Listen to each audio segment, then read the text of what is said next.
Hi guys! Today we'll be recapping a story called Go Away Romeo. Please like the video and subscribe to the channel. It helps us a lot. Enjoy!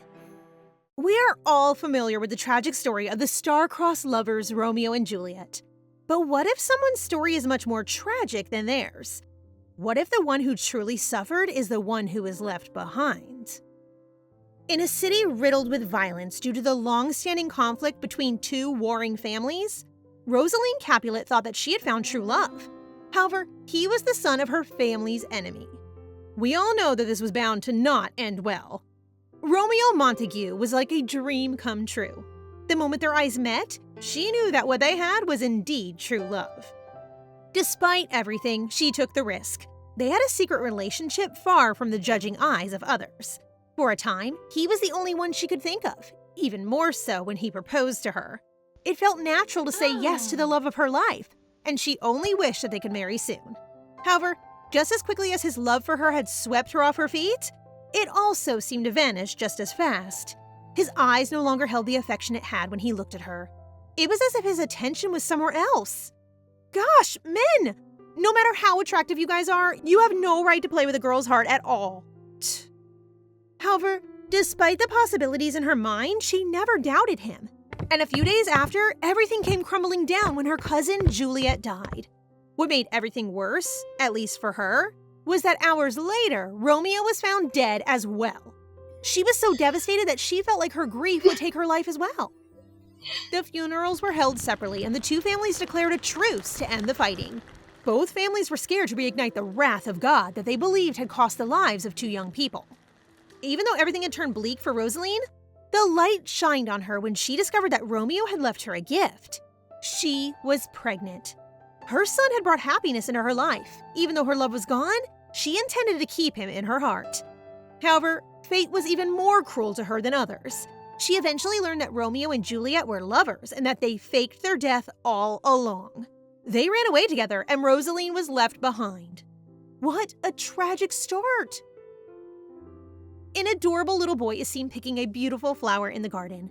The maids are enamored by him, especially when he announces that the flower is as pretty as his mama. So cute. I want to put him in my pocket and keep him safe forever.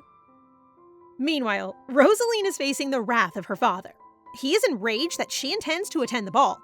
He doesn't want her to bring any more shame to the family by being proud of her sin. He even insists that the child must not be seen or heard by anyone. You call yourself a father? If anything, you're the shameful one. Ugh. Rosaline, on the other hand, simply addresses her parents calmly.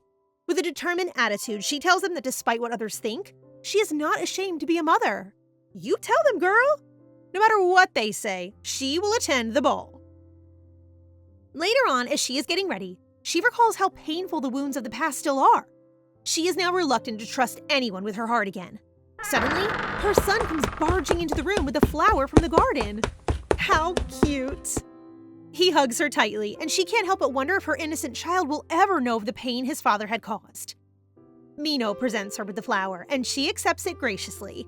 What happened to her doesn't stop her from loving her son. That's right, Rosaline.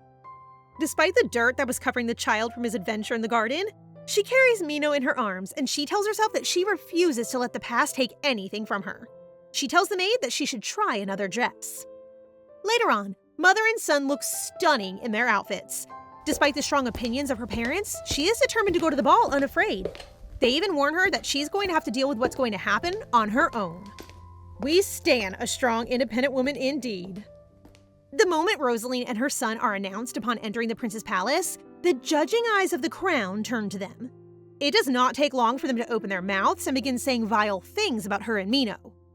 These people are truly the ones who are shameful. In front of a child? Really? So classic of you. Meanwhile, a devilishly handsome man's opinion is asked by one of the gossiping nobles. He is Count Paris, and he simply observes Rosaline make her way to the prince. Stop looking so broodingly handsome, mister. We're not supposed to be distracted, you know? Rosaline, on the other hand, is resolved to show everyone that they are not what they thought her to be. When she finally faces the prince, she reminds Mino how they are supposed to greet his highness. The two of them bow and greet the prince a happy birthday. The prince smirks at their display. Did I mention that he's incredibly handsome? He is. What's up with this city? Why are the hot guys everywhere? Can we have at least one, please? Prince Aeschylus expresses his surprise at seeing Rosaline present, but declares that it is a pleasure to have her in his celebration. The prince then acknowledges Mino's presence, which makes the crowd snicker. Vile creatures. However, Rosaline is not easily deterred. She compliments the prince by comparing him to the sun. As expected, the arrogant prince likes nothing more than being glorified. He declares that they enjoy their evening in the palace, especially the little one. Thank you for not being bad to our little Mino, our dear prince. Plus handsome points. But despite that, the gossiping nobles are relentless. Hearing them talking endlessly amongst themselves, Rosaline can't help but tremble. Good thing Mino's cuteness powers are there to make her happy. He asks if he did good, and Rosaline assures him he did. She even tells him that he can have cake as a reward. The excited Mino instantly dashes off before she can stop him. Unfortunately, he bumps into Count Paris, who is still brooding, by the way. Mino is startled and goes back to his mother. Rosaline apologizes, but the Count rudely asks her why she even brought the child to the palace. She doesn't like what he's trying to say. Nuh-uh. Bad Count. Rosaline vaguely recognizes the man, and she answers that any noble can attend the prince's birthday celebration. The Count clarifies that he means that the child is probably afraid to be in this kind of situation. She then starts thinking that he is questioning her as a parent. The Count continues to say that she is dragging her son to a cruel environment, all because she is playing a game. Now, wait a minute, mister. You can't just jump to conclusions like this, no matter how undeniably attractive you are. OMG, what am I saying? We are cross with you, Sir Count. Rosaline expresses how he is assuming things about her even though they just met. In return, he tells her how rude it is to conclude his personality on the get-go. She then retorts that he did it first to her. They continue their argument, and despite their clashing opinions at present, I can't help but think that this is the start of something else. They do look good together. Do you guys agree with me? She explains that rather than letting her son perish in the shadows, she will show her son how to be brave and live confidently. Slay, Queen Mother! Mino will be brave just like how you are now. Unexpectedly, the Count kneels in front of Mino and reminds him to stay brave. The adorable little baby smiles at him charmingly and thanks him. He then rubs the boy's head and suggests that they try the strawberry tarts. What a random interaction, right? I tell you, there's something there. Even the sinister-looking young lady over here thinks so, since she notes how she had never seen the Count smiling like that before. While they are trying the desserts, two ladies approach them, and we all know that their intentions aren't pure. They immediately start mocking her for having to raise a son alone. These people have no regard for human decency. Rosaline knows that they are up to no good, but she still asks Mino to greet them properly.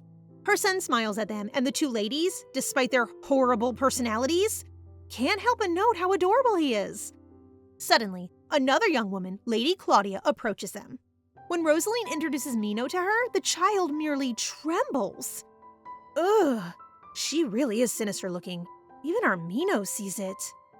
As expected, Lady Claudia begins talking about how lucky she is that the Capulets have not disowned her yet. The other two ladies start backing up Claudia as well, wanting her to give Rosaline what she deserves. However, Rosaline is as level-headed as ever. She describes how her family is kind. Keep it up, girl, we got your back. They then begin asking about the father of Mino. They clearly don't have any good intentions with this line of questioning.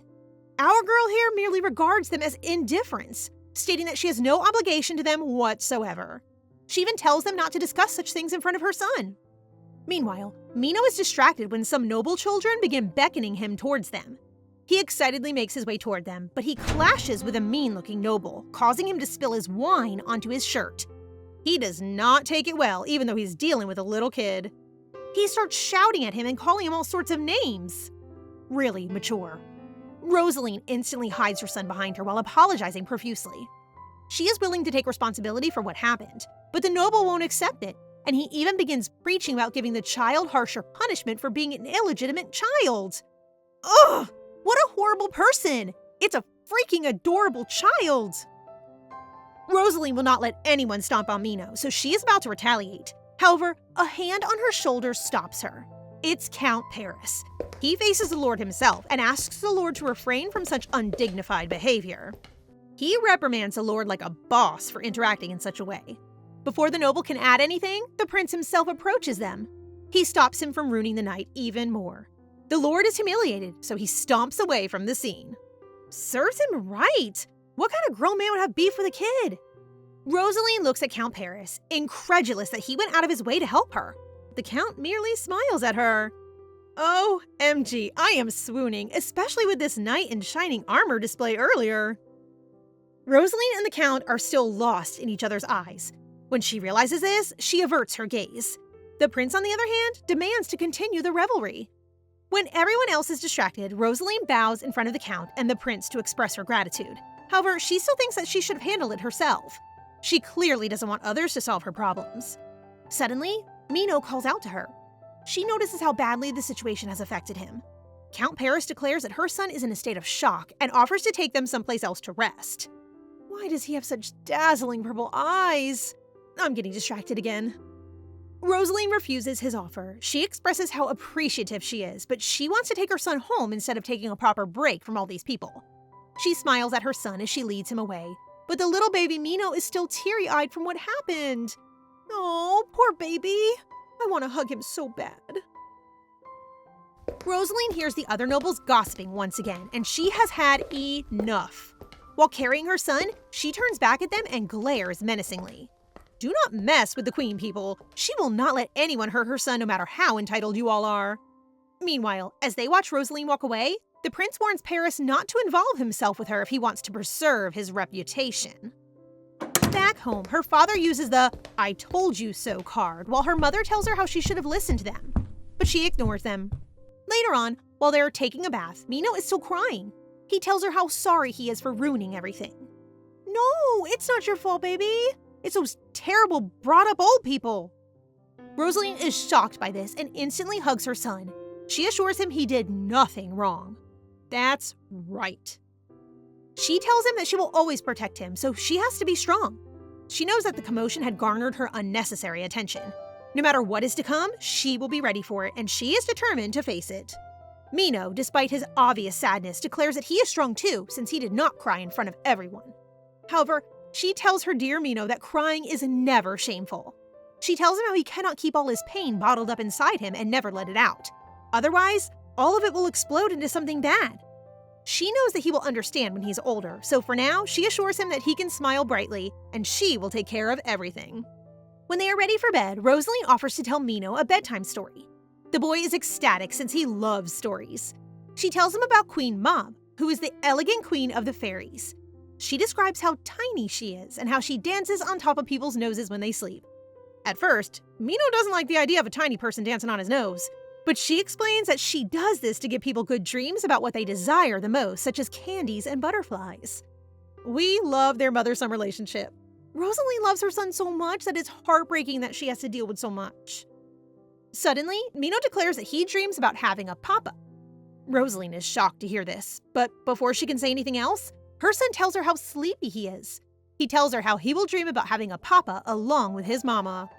Ugh, this is so sad. She observes her son for a while and kisses him on the forehead. She then goes to the balcony and looks at the moon. She is in a melancholic state as she apologizes to Mino that she will not be able to fulfill his dream. She wishes she wasn't alone, but she's not ready to trust anyone. Maybe she never will be, but she vows to make things right. Meanwhile, far away from Verona, the culprit of everything, Romeo, hugs the beautiful Juliet from behind. This is when she tells him that she wants to go home. I fear that everything will just get worse for Rosaline. Romeo asks Juliet to come downstairs. Apparently, she has been wallowing in their room for the whole day. He encourages her by offering the lemon pie that is baked for her. However, she tells him that she's not in the mood for it. He asks her if everything is okay, and she tells him once again that she wants to go home. He hugs his lover again and reminds her that she said that she wished to never go back there again. She hugs him and expresses that she misses some of the things they left behind. Juliet is conflicted because she doesn't want to go back to the life she had before, where her mind was filled with confusion. Romeo had promised to clear all of this, and she has held onto this promise. The reason she is torn between staying in their peaceful life and going back to Verona is that she was the star of that city. Oh, apparently she has an ego to stroke. I'm sorry, Juliet, but I'm on Rosaline's side through and through. She recalls how she was the light they looked up to, and at the same time, they didn't see her for who she was. She describes herself as a hollow star that didn't glow from the inside. She was sheltered by her parents, but she was also displayed as their most prized possession. But a cage of gold is still a cage. Everything was just too heavy to bear. All right, I sympathize with her a little bit. Life like that is not easy. Everything changes when her knight appears. When Romeo had found her, she was begging to be saved. She all but pleaded for him to take her away. And so they left, because the irony is, despite him being her supposed enemy, she never saw him as one. Romeo hugs her back, apologizing for not being able to free her mind of her troubles. She stops him, saying that she really loved their time there together. All she wants is to go back to Verona for a day. She tells him that they can be careful. He wants her to confirm if that is what she really wants, and she answers that she only wants to clear any doubts in her heart once and for all. He then kneels in front of her and holds her chin, agreeing to do as she asks. She is so happy that she jumps into his arms instantly. She declares how much she loves him, and he answers that he loves her too. Too much sweetness. Or, I'm probably just biased. However, despite Juliet's happiness, Romeo is seen with an evil glint in his eyes. For a second, he remembers the image of Rosaline with her back turned from him. He apparently had long expected Juliet to suggest going back to Verona, and he had prepared for this beforehand. Why am I getting an incredible amount of evilness from this version of Romeo? Could it be that his romance with Juliet has a more sinister purpose than true love? But one thing is for sure, Rosaline is about to suffer even more. As for Aeschylus, constantly appealing the nobles to get things done gives him a headache. Just the other day, another report of a child falling off the side of a bridge came in. However, despite throwing big parties to gain the nobles' favor, they believe that money should be diverted to their own personal interests and not to public infrastructure, as if Verona isn't a home to all of them. Suddenly, his advisor suggests that he should hold a competition among the nobles to please him. Aeschylus accepts his suggestion and will host a competition of his own choosing in order to push the development project forward. Raising his wine by the window where there's a clear view, Aeschylus thinks that this city will be remembered as a place of pleasure and beauty. Unbeknownst to them, Tybalt is eavesdropping on their conversation behind the door. Meanwhile, Rosaline is running errands in the city as a punishment from her father. But to her, it's rather exciting and important. Also, she wants Mino to grow up with peaceful childhood memories, and to do that, running errands prevents unnecessary arguments in the house. Rosaline breaking generational trauma is the right mother we stand for. However, on their way to the flower shop, Rosaline notices the commotion where a child fell off the bridge and into the river. As a mother, Rosaline can't help but ask, why isn't the prince doing more for the city? I agree, Rosaline. Let's be patient. Shortly after, as Rosaline rants about keeping the children safe, she spotted two familiar faces among the crowd, each wearing their robes to hide their identity while freely roaming around the city. Her heart feels like it's about to burst out of her chest. She can't help but remember the past where she was in a never-ending cycle of misery. Or is she still in it? She was about to call him by the name Romeo, but she gets distracted when Pierre asks if she forgot to get something for Mino. When she looks around, they're gone, but her heartbeat is not slowing down. It's like fate is determined to bring up old ghosts. She then starts to question herself. Is she really doing enough to protect her own son? Pull yourself together, mother. Rule number 1, do not let him get into you. Later that day, Mino welcomes his mother warmly and hugs her. She notices that Mino has a red apple, so she asks where it comes from. Aw, there's nothing else that a mother wishes for but to see her child beaming with joy upon her return. Turns out, Tybalt gave it to him.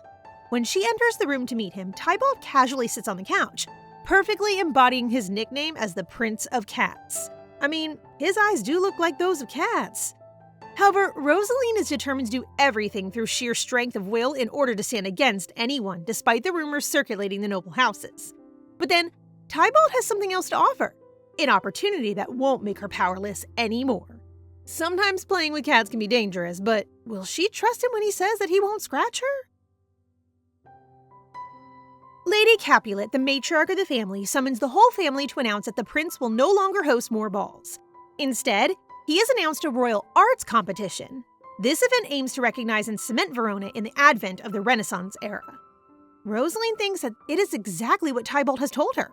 Still, it isn't enough to trust him. And with this, Lady Capulet sees a chance for their family to gain Aeschylus's favor. And so she will choose those who will be in charge of searching for talent that will represent the Capulet family. Sooner or later, she will choose an heir to the family, and whoever brings the most glory to the Capulets will be named as one. Before Rosaline can speak up, her uncle and father are already arguing who is better to represent the family, bragging about their affluence and connections. Seeing how prepared they are to argue with each other's strengths, Rosaline realizes that Tybalt also informed them ahead. See what I mean?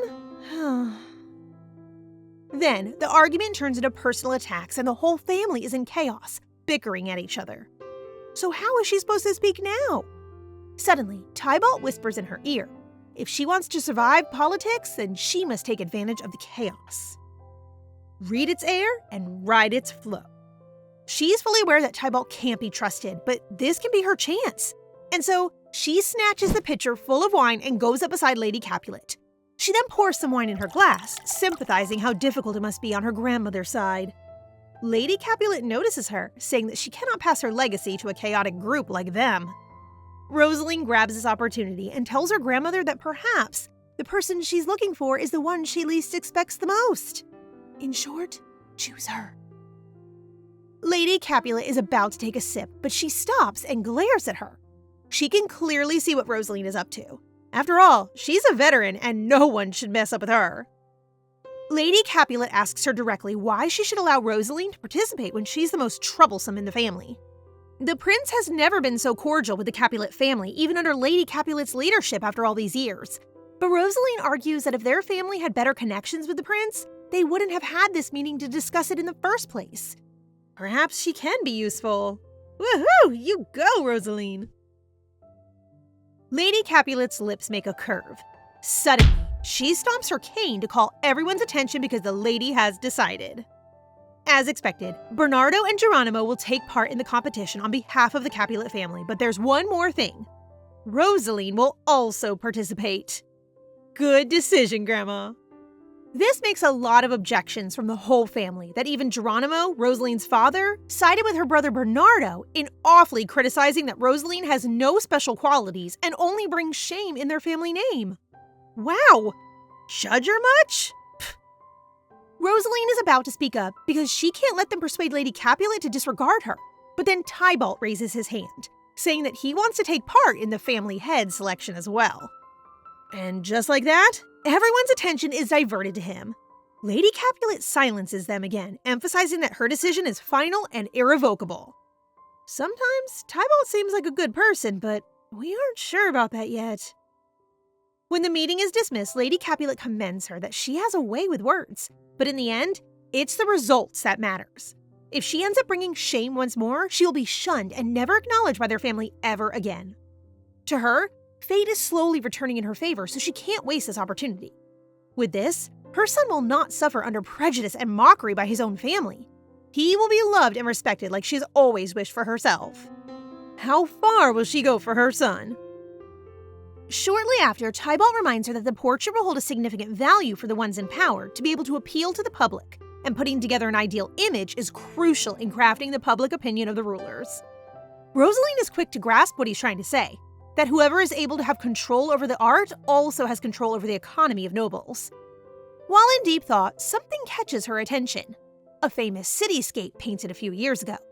However, the painter by the name of Count Paris hasn't painted in years.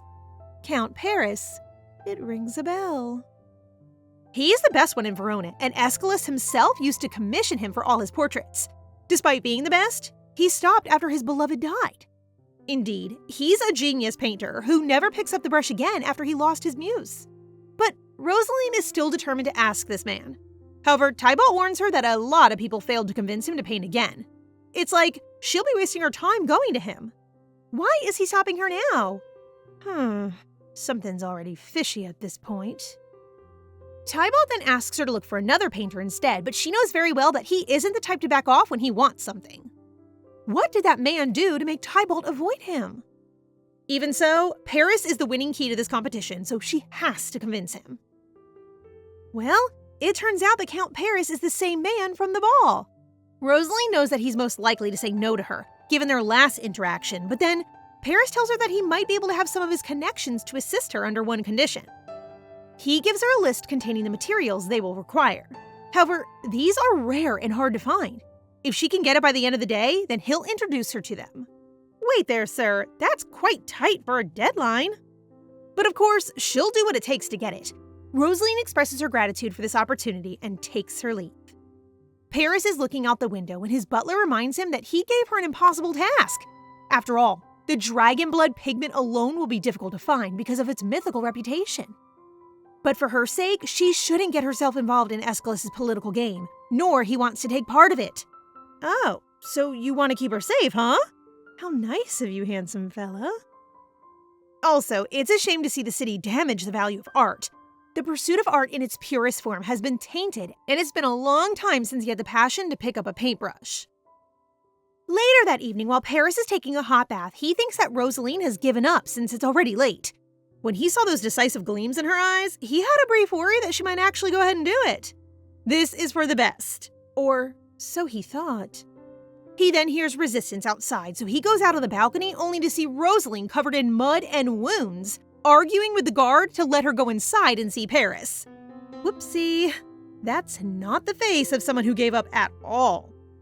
Paris's eyes widen in disbelief. Despite being soaked in rain, she came holding the bag of dragon blood in her hands. But due to exhaustion, her body has collapsed. Luckily, he is able to catch her with one hand. When she regains consciousness, she wonders where she is. To find out, she leaves the room, but then she encounters Paris's butler. He escorts her to another room where Paris is. There, she expresses her gratitude for his generosity. For Paris, it seems like he underestimated her stubbornness. After all, she has obtained the dragon blood, which must not have been easy. Looking back, Rosaline admits that it wasn't easy at all. Suffice to say, she still managed to get it. Looking proud, isn't she, sir? However, she wasn't able to obtain the rest of the materials within the given time, so Paris tells her that she still failed. However, Rosaline argues, saying that before he belittles her efforts, perhaps he should take a shot at it first. She even declares that they can talk about more reasonable deadlines after that. She's the girl boss here, sir. She knows what she wants. So just a tip, don't even try to make it harder on you both, because she'll get what she wants no matter what. Period. But still, Paris disagrees, arguing about how easy it is for nobles to use their influence and connection in the market. He then starts to question how he can rely on a partner if she can't even do it. Ugh. Rosaline knows better. She is well aware that he sent her on a fool's errand to drive her away. See? You didn't see that coming, right? There is a long pause before Paris admits, telling her that for her own safety, she should stay out of it. But our dear Rosaline isn't even afraid of it. Even if she has to find someone else, she would for the sake of her son. Paris stared at the wound on her hand. He then crosses his arms and tells her that he will obtain the rest of the materials and paint for her. She has the grit and bearings to have a fighting chance in this kind of politics, and she has proven herself as a trustworthy individual, despite her shortcomings. See, that wasn't so hard, right? Saying yes? You shouldn't have put up a fight in the first place, dear sir. Before she leaves, Paris advises her not to solely rely on her recklessness because he will be her partner in this game. Can we ask for an extension of this partner thingy? Partner for life, perhaps? Kidding. I don't think so. Before she can go in the carriage, Paris's butler warns her of the man named Tybalt. When Paris's butler reunites with him, he never thought that he'd give in to Rosaline, not when he has been avoiding politics for so long. In short, he hasn't seen Paris this thrown off in many years. In Paris's defense, it's unavoidable to be part of Aeschylus's little game, so he prefers to do it on his own terms. Okay, if you say so, sir, but is that all to it? When Rosaline gets home, Tybalt is the first person who asks her where she has been. Talk about acting like a house husband. He is curious why she didn't ask him for help when Paris sent her on a little mission. She could have uttered a word and he could have pulled the strings himself, but Rosaline cut to the chase.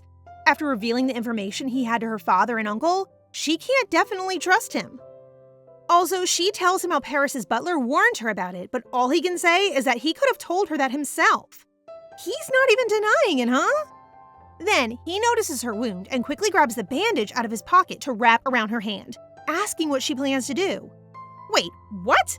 Is he bipolar or something? Why is he acting concerned now? But then, she refused his help and told him that she would follow the advice but will make the final judgment herself. He reminds her that trusting someone can take a lot out of her. He wonders if it's going to be different for her this time. After that, he whispers in her ear, wishing her a good night's sleep. But to her, it's rather a chilly greeting crawling up her spine, remembering the last time she was betrayed. Honestly, Tybalt, are you trying to help or what? In Mino's room, the child wakes up when Rosaline kisses his forehead. When he notices the wound on her hand, he holds it dearly onto his cheek, crying to see his mother in pain. Am I just overthinking it, or did Tybalt want to cover her wound so the child wouldn't be able to see his mother in pain? We are getting more and more confused here, Tybalt. Show us the real you soon, please. Rosaline didn't see this coming, so she promises that she's strong and will handle everything. The next day, rumors circulate about Rosaline's connection with a mysterious benefactor. Bernardo seems to know about this too, but when Geronimo comes in to mock him in minding women's conversation, he returns the insult, pointing out how Geronimo's daughter is already a significant blow to their reputation. Also, Bernardo found out that the event in the palace and its record officially recognizes both Rosaline and Mino as possible inheritor candidates of the Capulet family. Fuming with rage and fear that they might be taken down, Bernardo points out how Geronimo can't even control his own daughter. Geronimo clenches his fist, denying his claims, but in his mind, he needs to do something about her. Geronimo slams the door. On the other hand, Bernardo grits his teeth in anger, thinking how the Count dares to disrespect him like that. Meanwhile, Rosaline visits Paris's mansion, but his butler tells her that Paris doesn't wish to see anyone at the moment. Rosaline argues that they agreed to work together, so what seems to be the problem now? Paris's butler tries to make her understand that Paris just wants to do most of the work by himself. Rosaline apologizes, but as partners, they must see this through because the Count needs to know the value of having an extra head in the equation. Of course, he can't get rid of her that easily. Once again, Paris's butler is impressed by how stubborn and clever she is. Well, that is our queen. No point in resisting, butler. She's unstoppable. And so Paris's butler escorts her to a room, but little does she know, it's the room where Paris works on his painting. The sun rays crawl up to reach his broad shoulders, while his hair dances in the sparkling light's reflection. Not to mention his unbuttoned polo, as if the sun is just a mere light compared to how hot he is. He is the real painting here, you guys. Don't you agree? Suddenly, Paris asks for the palette, brush, tray, spatula, another brush with the finest tip, and all without even turning around. Of course, our mother runs over here and there to meet his demands without making a sound. She notices how his fingers move gracefully in every stroke he creates with surety. Those eyes that continuously wander from every edge of the canvas, the paintbrush that seems to have become part of his being. It's almost intoxicating. Paris wipes his sweat with his wrist. Wait a minute. This isn't the time for independency, sir. Rosaline is there, so kindly turn around and ask for a little help. And yes, he does turn around and is very surprised to see her standing before him. But well, she's just as surprised as he is. Who wouldn't be? I mean, eyes locking up on those abs? I mean, we should stop this, guys. They're just workmates. Or are they? Rosaline admits that she insists on coming in. Paris then remembers how suspicious it was when his butler looked a bit happy when he told him to find a perfect assistant. She is indeed perfect. Good job, butler. Paris senses that she has something to say. With all honesty, she feels bad seeing him paint. And so she apologizes for treating his art as a mere tool to win Aeschylus's competition. But above all, she is greatly honored to witness such skill. Paris stares at her for a moment. For the first time since they met, he smiles for her. And so she becomes his assistant for the rest of the day. When the servant brings the food, Paris's butler offers to take it in when the time is right. He clearly understood the assignment. High five, butler!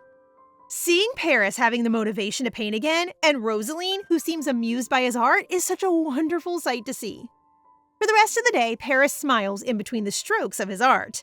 And did I mention how handsome you look, Sir Putty? Days later, Mino also joins his mother in watching Count Paris paint. He surely enjoys staying at the Count's estate as he gets comfortable munching on his dessert. Meanwhile, a smile forms on the Count's lips as he glimpses at Rosaline with her son. Feeling his gaze on her, she approaches him and thanks him for allowing her to bring her child to his house. Gracefully holding the brush and palette in both his hands, he tells her that it's not a problem since he offered to have the kid in his house, as she was having a difficult time being away from Mino. Such a very understanding man we have here. Can we also invite ourselves to your house, sir? And just watch you paint all day?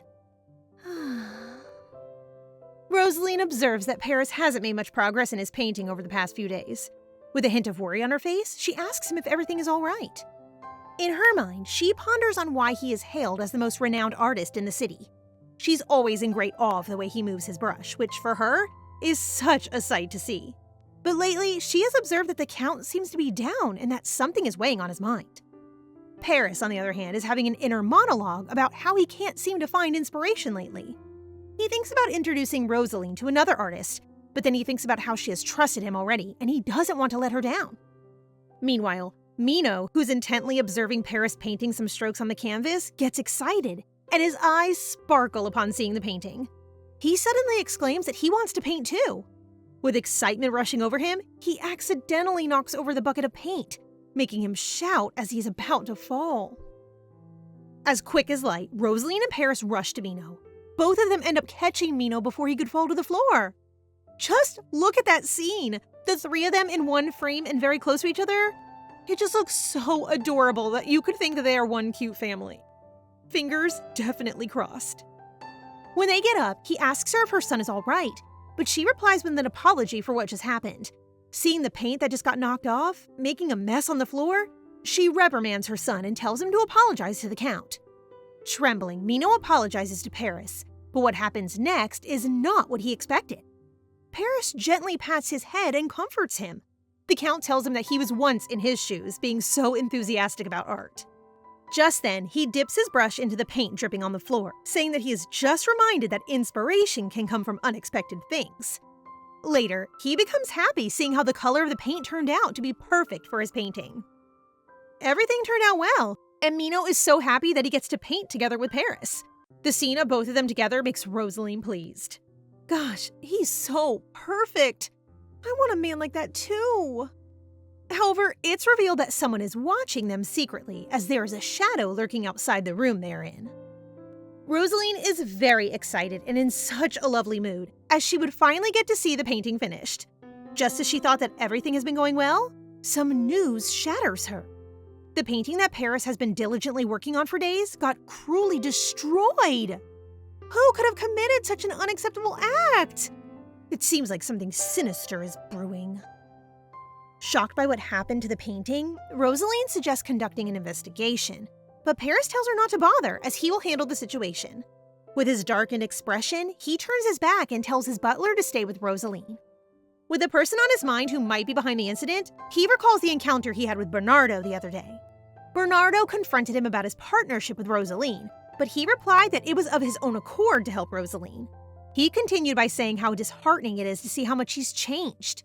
But then Bernardo, out of the blue, brought up his daughter Juliet and blames Paris for her death. So Juliet was the rumored Count's lover who died? Bringing up Juliet to Paris just further soured his mood, making him snap at Bernardo. Meanwhile, back in the present at the Count's estate, Rosaline asks the butler to watch over her son before she follows Paris. When she catches up with him, she asks for an explanation of his sudden outburst from earlier. With a heavy heart, he apologizes to her, saying that he can't be her partner anymore. Determined, she replies that both of them are supposed to be a team.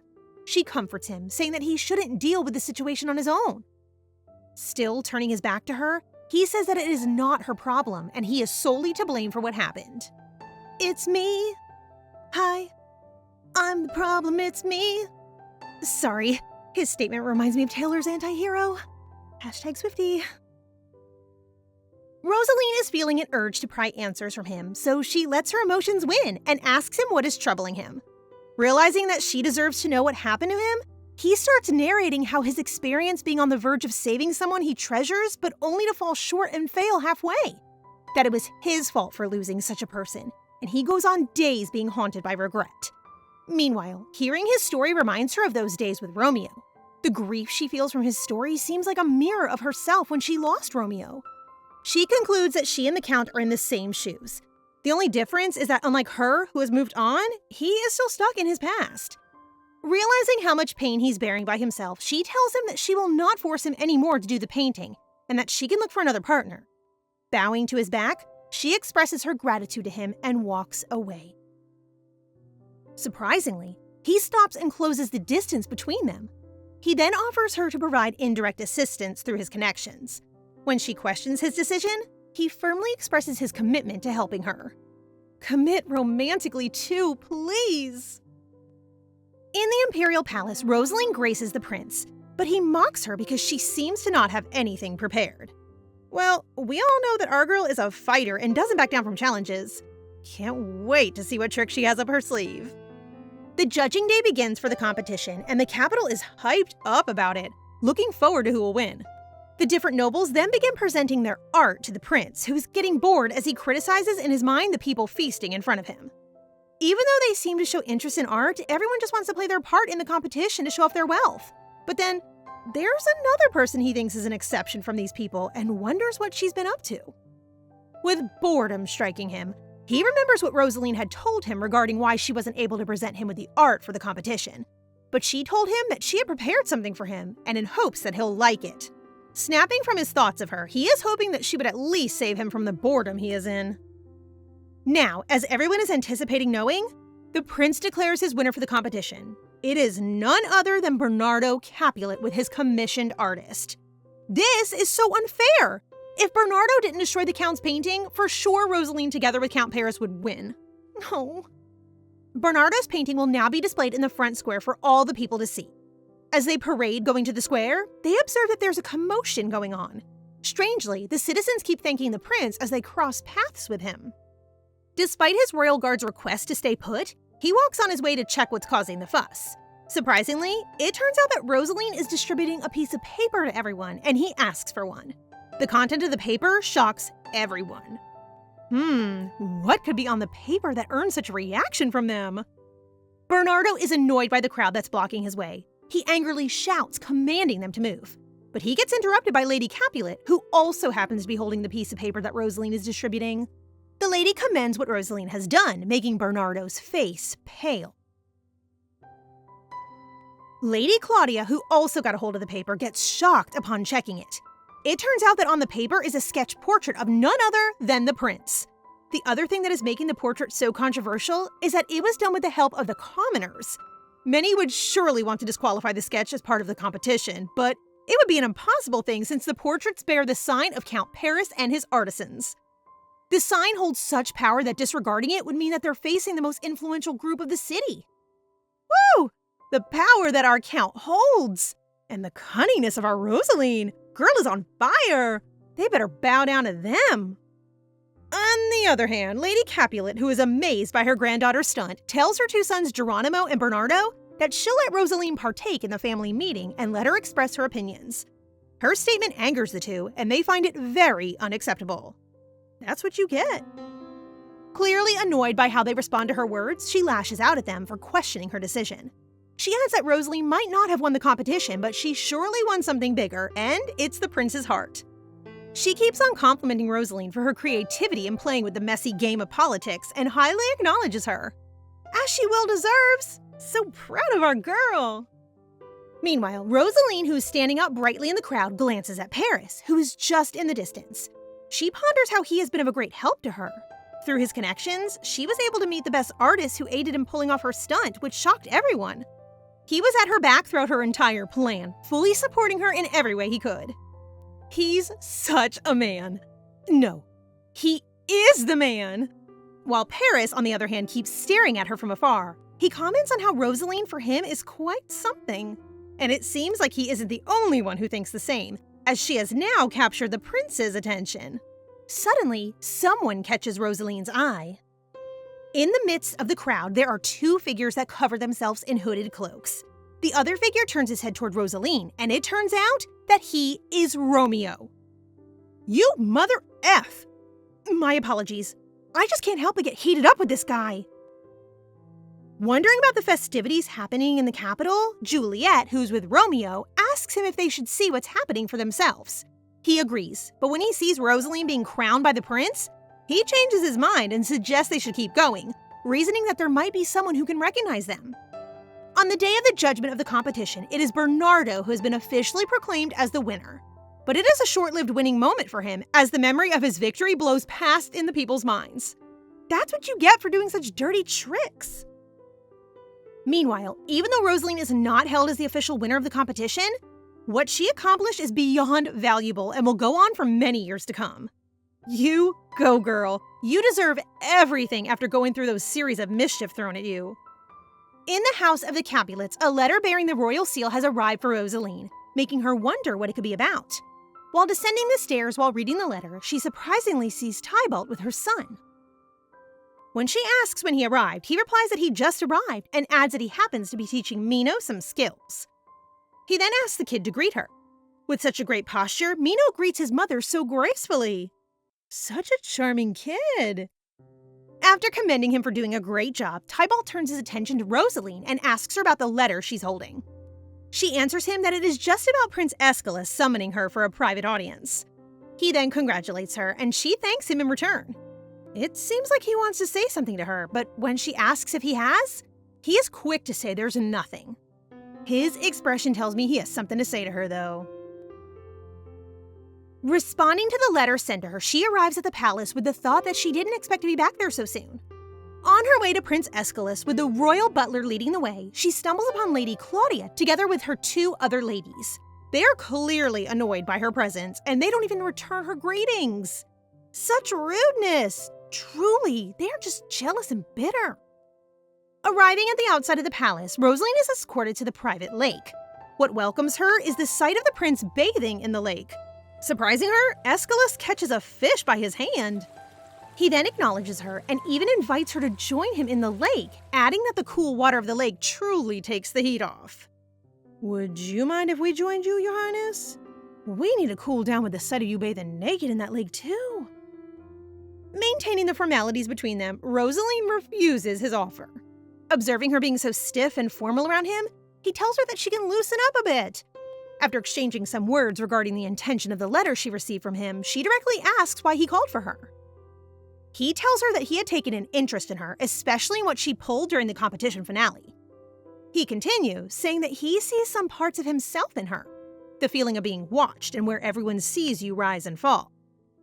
He continues to compliment her as he draws closer to her, making his naked body more exposed. Oh my God, stop! We're gonna melt, dear prince. Not long after, the distance between them is very close, and his torso is very exposed. It's only the water that's covering his lower body. Flustered, Rosaline blushingly tells the prince to get something to put on, but he just keeps messing around with her reaction. Just as she's having her inner thoughts that the prince being near is not good for her heart, the prince asks her if she would like to marry him. OMG, what just happened?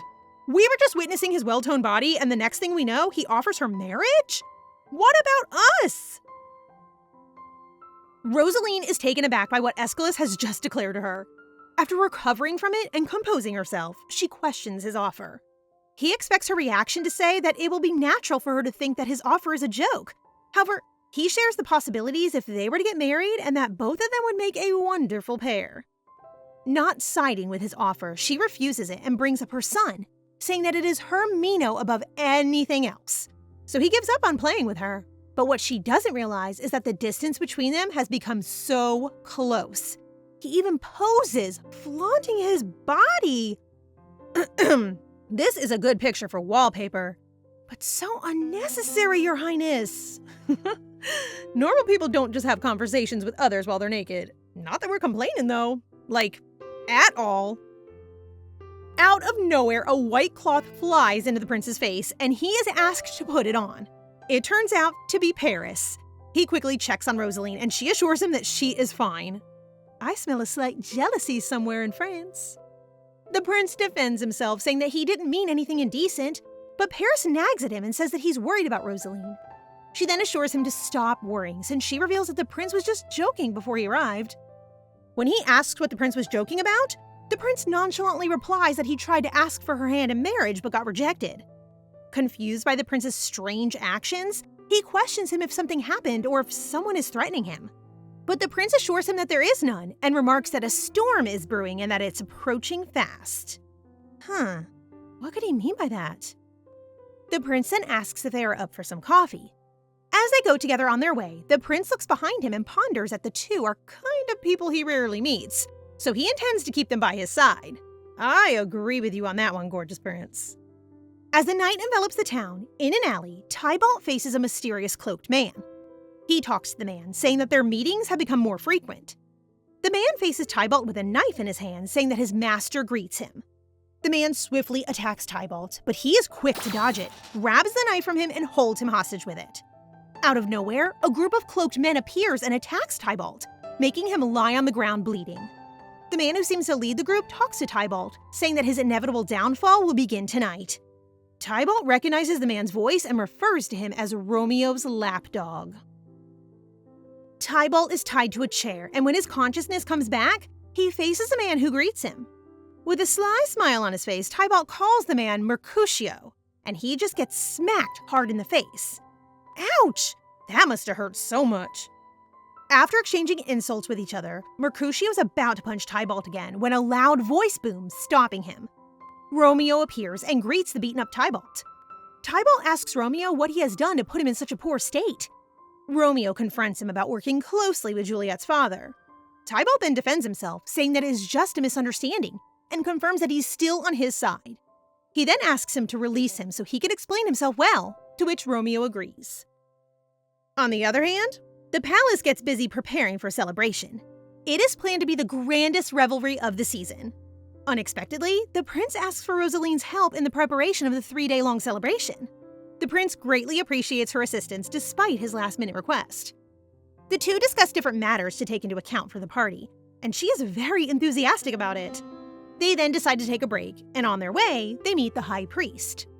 After the high priest greets his highness, he shamelessly insults Rosaline, but he's frozen after the prince threatens him. That's what you get for messing with our girl. Thank you, your highness. She points out to him that the insults won't just stop because of a mere warning from him, but he explains that he doesn't like the idea of them talking down to her in front of him. They continue their conversation about power and trust. When both of them check the town, a commotion is happening. Just after they ask what the commotion is all about, they hear the high priest exclaiming that there's a sign from heaven.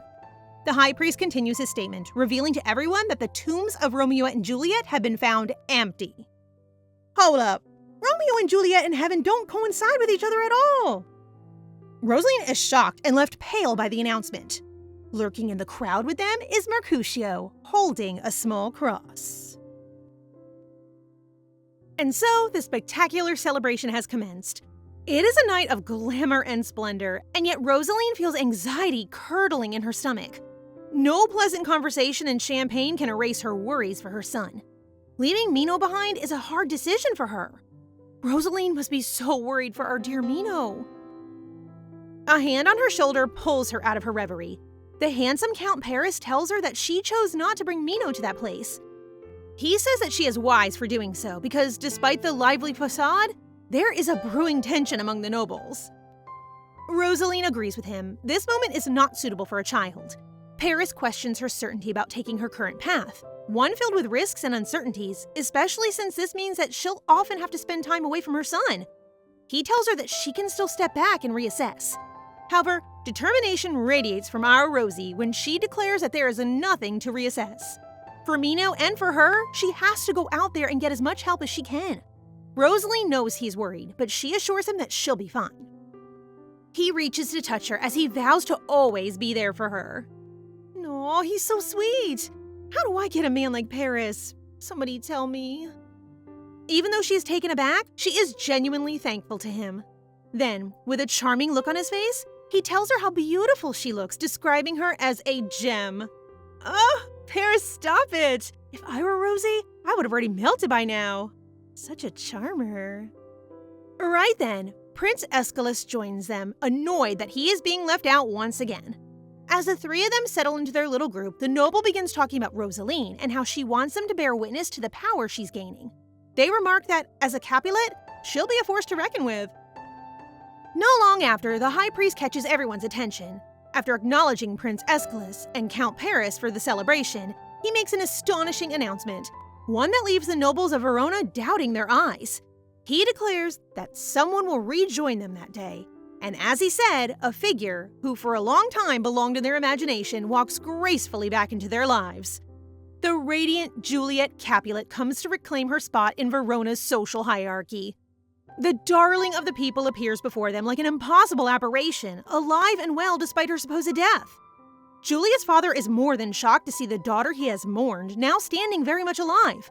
With tears streaking down his face, he runs to embrace his daughter. Among those who can't believe their eyes are Rosaline and Paris. When Paris notices Rosaline shaking, he is quick to comfort her, asking if she is ill. To make matters even worse, the high priest declares that another person will join them, and in comes Romeo Montague, the reason for all the sufferings Rosie has had to go through. Ugh, the audacity of this man to show his face! You may be devastatingly handsome, Romeo, but don't you dare mess with Rosie again! Alas, together they now stand. The infamous Romeo and Juliet is a vision to behold. Not at all dead like they were supposed to be. The high priest appeases the crowd, proclaiming to understand their confusion. He tells the people that this is proof that God has not abandoned them. What brings the nobles into even more disarray is when the high priest reveals that Romeo Montague and Juliet Capulet are in love, apparent star-crossed lovers. The high priest continues, telling everyone that the couple aims to end the feud between their family with their love. Ha! How deceitful! If only these people knew what lies behind their perfect image. The high priest then also reveals that there are people who seek to tear them apart, people who are driven by political interest and gain profit from violence. Apparently, those who are jealous of their love poison them to death, causing their dream of love and peace to be overtaken by greedy men. The people are in an uproar, unsure of what to make of the things being revealed to them. Speculations begin sprouting here and there, mostly doubting the credibility of the story entirely. However, the high priest convinces them that Romeo and Juliet did, not in fact, deceive them. He beseeches them to condemn instead the people who aim to harm them. However, people are still resistant, pointing out that it was their families that drenched the streets of Verona with blood. They question if they are really in danger when it is their family's feud that's been throwing their city into chaos. But there are those who seem to be taken by their so-called love story, sympathizing with the couple's hardships. A love story? The only thing that Romeo can love is himself! Excuse me, I'm getting ahead of myself. Meanwhile, Prince Aeschylus knows that the people are divided and that he can't just directly refute the high priest's narrative. After all, the church's will is God's will. Going against it is considered blasphemous. How backward. The prince is not willing to break the fickle peace in the land. Unexpectedly, the one who speaks out is Paris. He steps forward and scathingly asks why the heads of the families were not aware of such dangers lurking around Romeo and Juliet. He points out that Bernardo, Juliet's father, is as stunned as everyone else. Mercutio then steps up, claiming to have fought for the couple in their time of need. He mocks Paris by saying that he can even show him his scars if he wants. Oh, shut it, you evil-looking man. Rather than respond, Paris continues his line of questioning. At first, Rosaline notes that he is holding his ground, but then she sees his shaking hand. She realizes that the Count is as fazed by this unwelcome revelation as her. However, her momentary reverie is interrupted when an additional voice joins the conversation. Tybalt actually vouches for the credibility of Romeo and Juliet's story. Rosaline feels betrayed and Paris is seething in rage. Tybalt playfully tells Paris that he does not deserve his accusatory glare, claiming that he speaks in full confidence. He evidently was helping them in the shadows for some time now. Romeo then chooses to finally speak. He approaches Paris, saying that he knows that he shared a history with his Juliet. He leans toward him and quietly whispers that he is not as special to her as he thought he was. Ugh, this guy! Honestly, no amount of face cards can save you from my hatred! Paris is 100 times better than you, just so you know. When things have settled down, Rosaline is on the balcony trying to make sense of the situation. However, there is one thing she needs to do. She must not lose herself. Rosaline watches as her living nightmare unfolds before her. As she witnesses Romeo and Juliet dance gracefully like they've done it all their lives, she knows that this time around, the possibility of waking up will not save her. Lies and betrayal are like diseases that will never go away. Count Paris, like sunshine amidst a raging storm, approaches her. He is distressed upon seeing her so detached, swept away by her thoughts, and so he asks her to dance. He takes her hand and off they go to the dance floor. Rosaline feels like herself again. Paris's eyes call her back to the present, grounding her once again. His soft touches are like telling her that everything will be all right. He tells her sincerely that he wants to help her figure things out. Gosh, I want them to be together already. It is so obvious that they are slowly and steadily falling for each other. If only those two could just get out of the way. I'm sorry, Juliet, you haven't done anything particularly bad yet, but I'm biased. Of course, their moment is ruined by the nosy nobles causing Rosaline a snake for taking opportunities. One even speculates that Rosie was involved in Romeo and Juliet's poisoning. Jeez, some people really can't help sticking their noses in other people's business. Get a life. Paris has his arms around Rosie after hearing those comments, giving her comfort as he glares at the other nobles. That is when Prince Aeschylus clears his throat to get everyone's attention. He then openly gives thanks to Lady Rosaline for making the last-minute preparation for the celebration possible. He compliments her skills and wisdom, crediting her for the success of the party. Aww, Aeschylus can be sweet as well, since I'm pretty much invested in the Rosaline-Paris tandem. Perhaps I have a chance with you, my prince. Totally kidding, of course. Or am I? He then goes to Rosie and invites her to dance, telling Paris it is his turn now. And so in front of those meddling nobles, the two of them dance to their heart's content. In your face, Romeo Montague! Your last season. Later on, Rosie is pouring herself a drink when Mercutio approaches her, giving her backhanded compliments and mentioning that it does not bode well for a woman with a child to be dancing with men who are not its father. Oh my gosh! I knew there was a reason why I hated this guy. Not one to back down, she tells him to go get a dance partner instead of wasting his sweet time chatting. She emphasizes that unlike them, she doesn't go around crashing parties and disturbing the peace.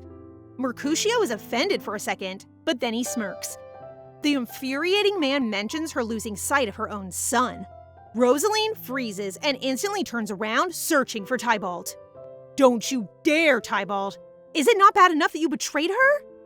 When she does not find him, she panics and does not even notice Paris calling out to her. All she can think of is her son. Rosaline rushes to her home and she is met with Tybalt.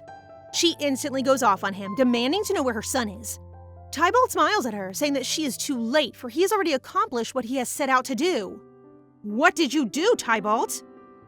Rosaline is horrified, shaking in fear for her son.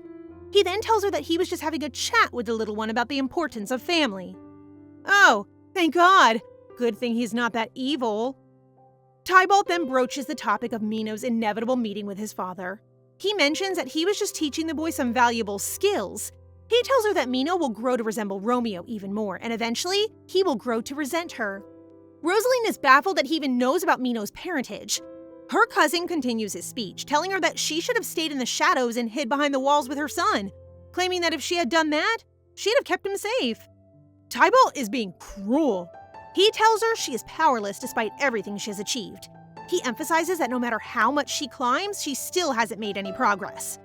As he speaks, he backs her against a shelf, and Rosie is so devastated that she knocks against it and falls to the ground.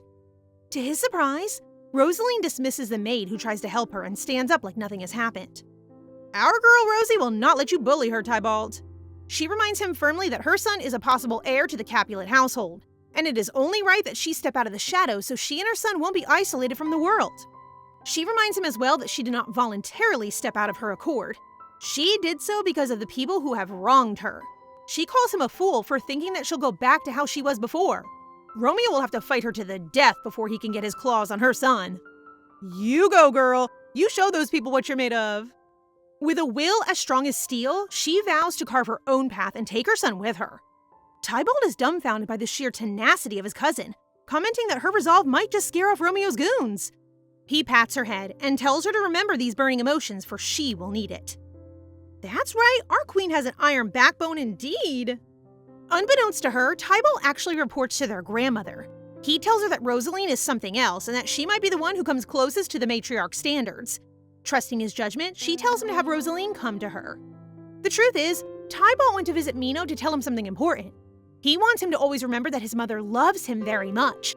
He urges the child to always try to make her smile. Oh, Tybalt is actually a sweetheart. I misjudged you. I hope that you are truthful this time around. In the Capulet main residence, Rosaline meets with her grandmother. After a moment of silence, mostly because the matriarch is deep in thought, they begin their conversation. She tells her granddaughter that, like her, Rosaline will not sit idly as the winds around them change course. When Rosaline asks her to speak clearly, she answers that she wants Rosaline to prove that she is trustworthy.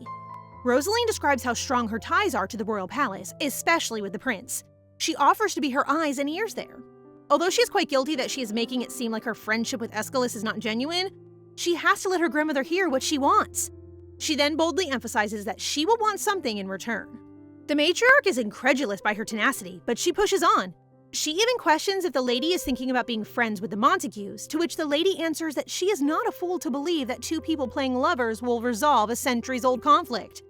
The matriarch also implies that Juliet cannot be trusted. She then tasks Rosaline to investigate Romeo Montague. She can't let that volatile young man run wild. She also mentions that he has Tybalt wrapped around his fingers. After her grandmother is done speaking, Rosaline takes the opportunity to discuss what she wants in return. She wants her to acknowledge her son as a future successor. Of course, the head of the Capulet is surprised, but then she smiles and agrees with her. With that, Rosaline vows to not fail her. The matriarch realizes that Rosaline reminds her of her younger self. Meanwhile, in a Montague residence, Romeo's parents await their son. His father is particularly annoyed that he is making them wait to this extent. Not long after, the door opens to reveal the man of the hour. In front of his shocked parents, Romeo tells them that he's missed them and that he is there for what is his. Ugh, I don't think I can dislike him even more. There simply isn't enough space in my hatred jar. At the palace, Rosaline is walking the halls as she contemplates the deal that she has secured with her grandmother. She is relieved that she has improved her arsenal for the upcoming battle. However, she knows that she can't be complacent. She needs to get closer to the prince in order to maximize her time in the palace. If you ask me, I wouldn't mind getting close to the prince as well. I mean, look at him. It's illegal to look that good. When she reaches the end of the hall, she hears arguments behind a door left ajar. Inside, the nobles and the prince are talking about the recent events that shook their city. They want Aeschylus to act immediately. When the prince catches sight of her, he visibly brightens and asks her how long she's been standing there. Rosaline feels all eyes fall on her, and she hesitantly steps inside, apologizing for the intrusion. One of the nobles, Lord Ricci, comments that she looks like Luciana when she was younger, and speaks awfully like the matriarch too. He then asks her whether her grandmother is unfazed by the events of last night. Before she can answer, another noble speaks up. As the head of public safety, he requests that the prince give an order. The return of Romeo Montague and Juliet Capulet means that the violence in the streets may resurface. The prince is obviously stressed by their complaining, stating that everyone should calm down. He is annoyed that Romeo and Juliet's return occurred when high-profile figures are in the palace. Now he has to deal with them this early. Still, the nobles continue to speak their paranoid opinions. They are convinced that the Montagues and the Capulets have no more reason for a truce. They want the prince to do something to keep their business and property safe from the feud. At that moment, Rosaline is clearly not impressed, so she decides to finally speak up. She tells the nobles that her family would never want those things to happen. She assures them that violence is the last thing on her grandmother's mind. However, rather than listening to her, Lord Ricci mocks her. He calls her words worthless, insulting her for not having influence in her family. What an arrogant jerk! He even mentions Mino, telling her not to talk during important conversations. Can I reach from over here to smack him right in the face? Because I won't hesitate. The prince is about to react, his face distorted in rage, but he is beaten to it. Count Paris, who has just arrived, menacingly threatens to ram his mouth into the floor to eat dust so he can see if they indeed taste worthless. Whoa! Paris does have a rough side! I mean, that threat is quite intense. Paris stands next to Rosie and reminds the crowd that she is an honorable member of the Capulet family and that they ought to respect her. Right on, Paris! The prince approaches them, apologizing for what happened. He tells Rosie that they can meet up later after handling the nobles. Paris then states that he is leaving as well, since he only came there to give the prince the documents he requested. Count Paris and Rosaline exit the palace together. Paris then expresses that she shouldn't be treated like how she was treated back there. He calls it unfair that those people have a distorted view of her when she is the most loving person he's ever met. I just love how Paris is always there to defend her, and knows just how great a person she is. Rosaline replies that it doesn't really matter as long as Paris gets to see what is true about her. She tells him that he is a good friend and that she will do her best to be a better one to him. Their relationship is so wholesome. Their friendship is strong, but it's only a matter of time before this becomes something else. Paris then asks her to go somewhere with him, and that is how they find themselves in a carriage with little Mino. The boy is so happy to be out that his happiness is contagious. Paris takes him to a local restaurant where he used to sneak to when he was younger. He knows that Mino will love the food. The serving woman recognizes Paris and he orders what he usually gets for Mino. The woman even teases him by assuming that Mino is his son. He will be soon enough. Just saying. While they're enjoying their meal, they're having a casual conversation until Paris mentions that he wants to talk about Rosaline's cousin, Juliet. Oh, revelations. How exciting. Count Paris is surely not that much of an emotional person, yet for this instance, it seems he's willing to be just that. But not in a sentimental way. As the prince recounts a chapter of his life with Juliet in it, he seems to question the very fate or the stars that bring them their destiny. He doesn't argue that destiny can lead us to the people we meet in life, nor does he have a problem with the fact that fate will always bring us to a certain point where our actions are the cause.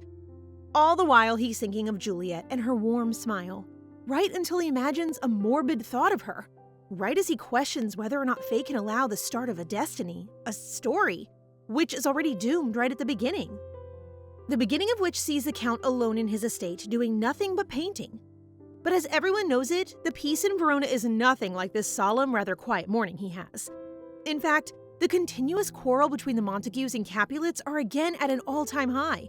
So much so that the prince is worrying about the damages it causes the civilians, and the growing impact and division of the nobility. And so his proposed solution involves the help of his friend, Count Paris. Apologizing in advance for putting him in that position, the prince says that he and the Capulets have reached an agreement. So long as the Count marries Juliet, the family will stop engaging in fights with the Montagues. Well, according to Arranged Marriage 101, agreements like this do not end well. Without even the tiniest change in his expression, Paris merely says he'll think about it, as if the weight of the country's survival doesn't rest upon his decision. Still knowing that this is the position in which the Count's stronghold could further strengthen, Paris perhaps thought to commit to the prince's deal. This leads to the Count to attend numerous dinners and other social gatherings of the sort.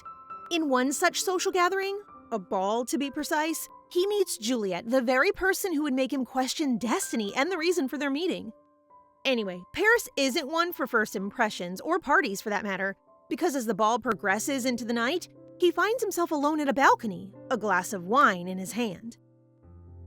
Suddenly, Juliet approaches him, asking him if he's at all a fan of parties.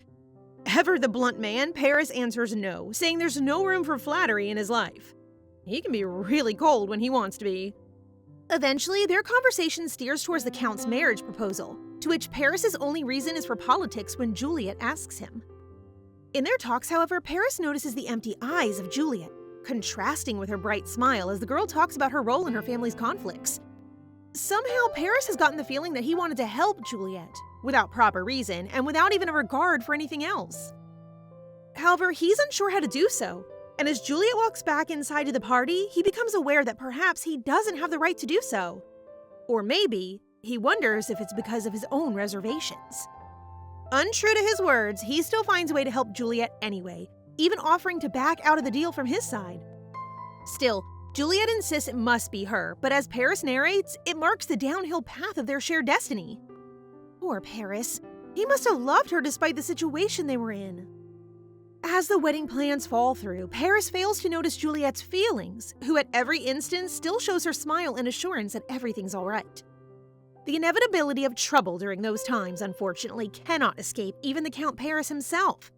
At that moment, Paris finds himself getting the answer to one of his most curious thoughts, of whether or not Juliet's eyes would always stay empty. Unfortunately, the very first tiny sparks of emotion that he sees within her are that of disappointment and betrayal, the kind he never wished to see on her. The Count could do nothing but look away as Juliet makes her way out of the crowd, away from where he was. Paris could then do nothing but watch Juliet from afar. He's watching at the same distance when she was in Romeo's arms, and when she was supposedly dead, lying in her crypt as the rain from that day poured on. How heartbreaking this must be. As he did before, Paris questions whether the stars that control their destiny could have ever told him of this tragedy. And yet, He proceeds to blame himself, even though he acknowledges that things would turn out the way they did the moment their destiny began. While looking at the ruined portrait of Juliet made by none other than himself, he anguishes at the fact that he thinks he didn't do enough for her at all. No wonder he was so lifeless from the very beginning. He was carrying this much burden. Back to the present, the former apologizes about how he seems to have suddenly let it all out. But she only smiles, saying that she appreciates the Count for sharing and that there's no cause to apologize for such things. Even Mino voices out his adorable opinion to at least help the Count with accepting his right to vent out.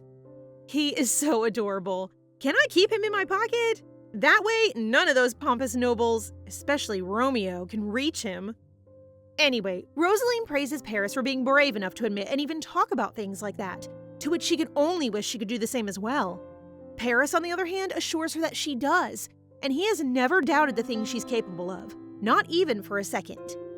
In his thoughts, he realizes that this is the first instance in which he has heard Rosaline genuinely laugh, and he again curses fate for sealing away what was to him a sweet melody.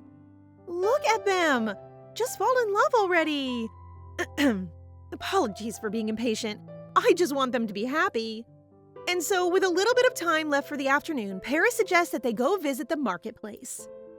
The group then gets ready to go, and Paris says goodbye to Maria and thanks her as well for her food. The store owner, on the other hand, advises the young Count to keep Rosaline at his side more often, as apparently she had never seen him so alive. Even she senses something brewing between these two. Well, compared to his recent state, that is. Nonetheless, Paris seems to figure this out for himself. With Rosaline and Mino saying their goodbyes as well, they head on out to the marketplace. As it seems, the local market is more than just a supply for food and goods. There's food stalls, attractions one would only find in circus shows, like magic acts, for example, and even street commission paintings, all of which Paris, Rosaline, and Mino happily participated and had fun on. But perhaps the highlight of their day was when they danced in the streets with the locals eagerly cheering them on. They will make such a perfect little family. Rosaline's beauty glows like a flower in the afternoon sun. But as destiny would have it, it seems Romeo and Juliet are at the same market. It's Juliet who manages to glance first at her ex-fiancé, and with a breath, curiously noting a child atop his shoulders and a woman by his side. Great! These two appear to ruin the moment. Again! Both Paris and Rosaline are bewildered when they spot Romeo and Juliet, and right at the end of their happy visit to the marketplace. Still, it is Juliet and her bright, bubbly personality that breaks the ice between the four of them, greeting her cousin Rosaline first, and saying how she missed her because they haven't had a chance to talk the other night before. Juliet is kind. I do hope she remains that way despite being under the influence of that wretched Romeo. With little animosity to her cousin, Rosaline replies, saying that she felt the same, but she had an urgent matter to attend to, which is why they hadn't talked yesterday. Since they'd see each other in the main residence anyway, Juliet doesn't seem to fret about it too much. But what did catch her attention is the fact that Count Paris is seemingly with Rosaline. Still, with her bright smile, she notes how a lot really has happened while she was away. Greeting Paris as if she hasn't lied about her death, Juliet bows formally to the Count. Paris could only utter her name in response, and not a word after or before addressed to her after that. Still, his greeting is meant to not give any offense to Juliet, and thankfully, she doesn't anyway. Instead, she greets Mino, saying that Tybalt had much to say about the boy. Uneasiness creeps in Rosaline as Juliet regards her son, so much so that she looks at Paris for support.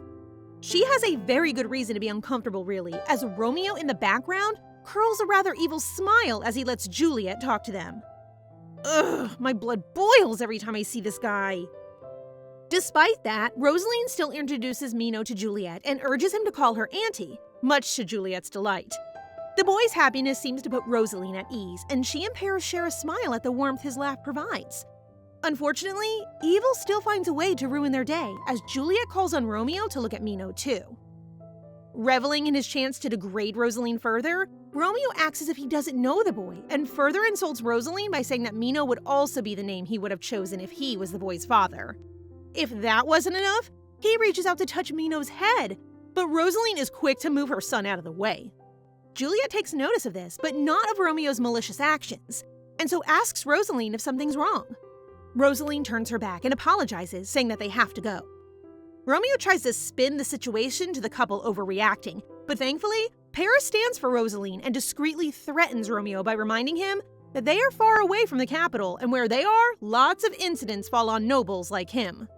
Without another word, the Count leads Rosaline and Mino away.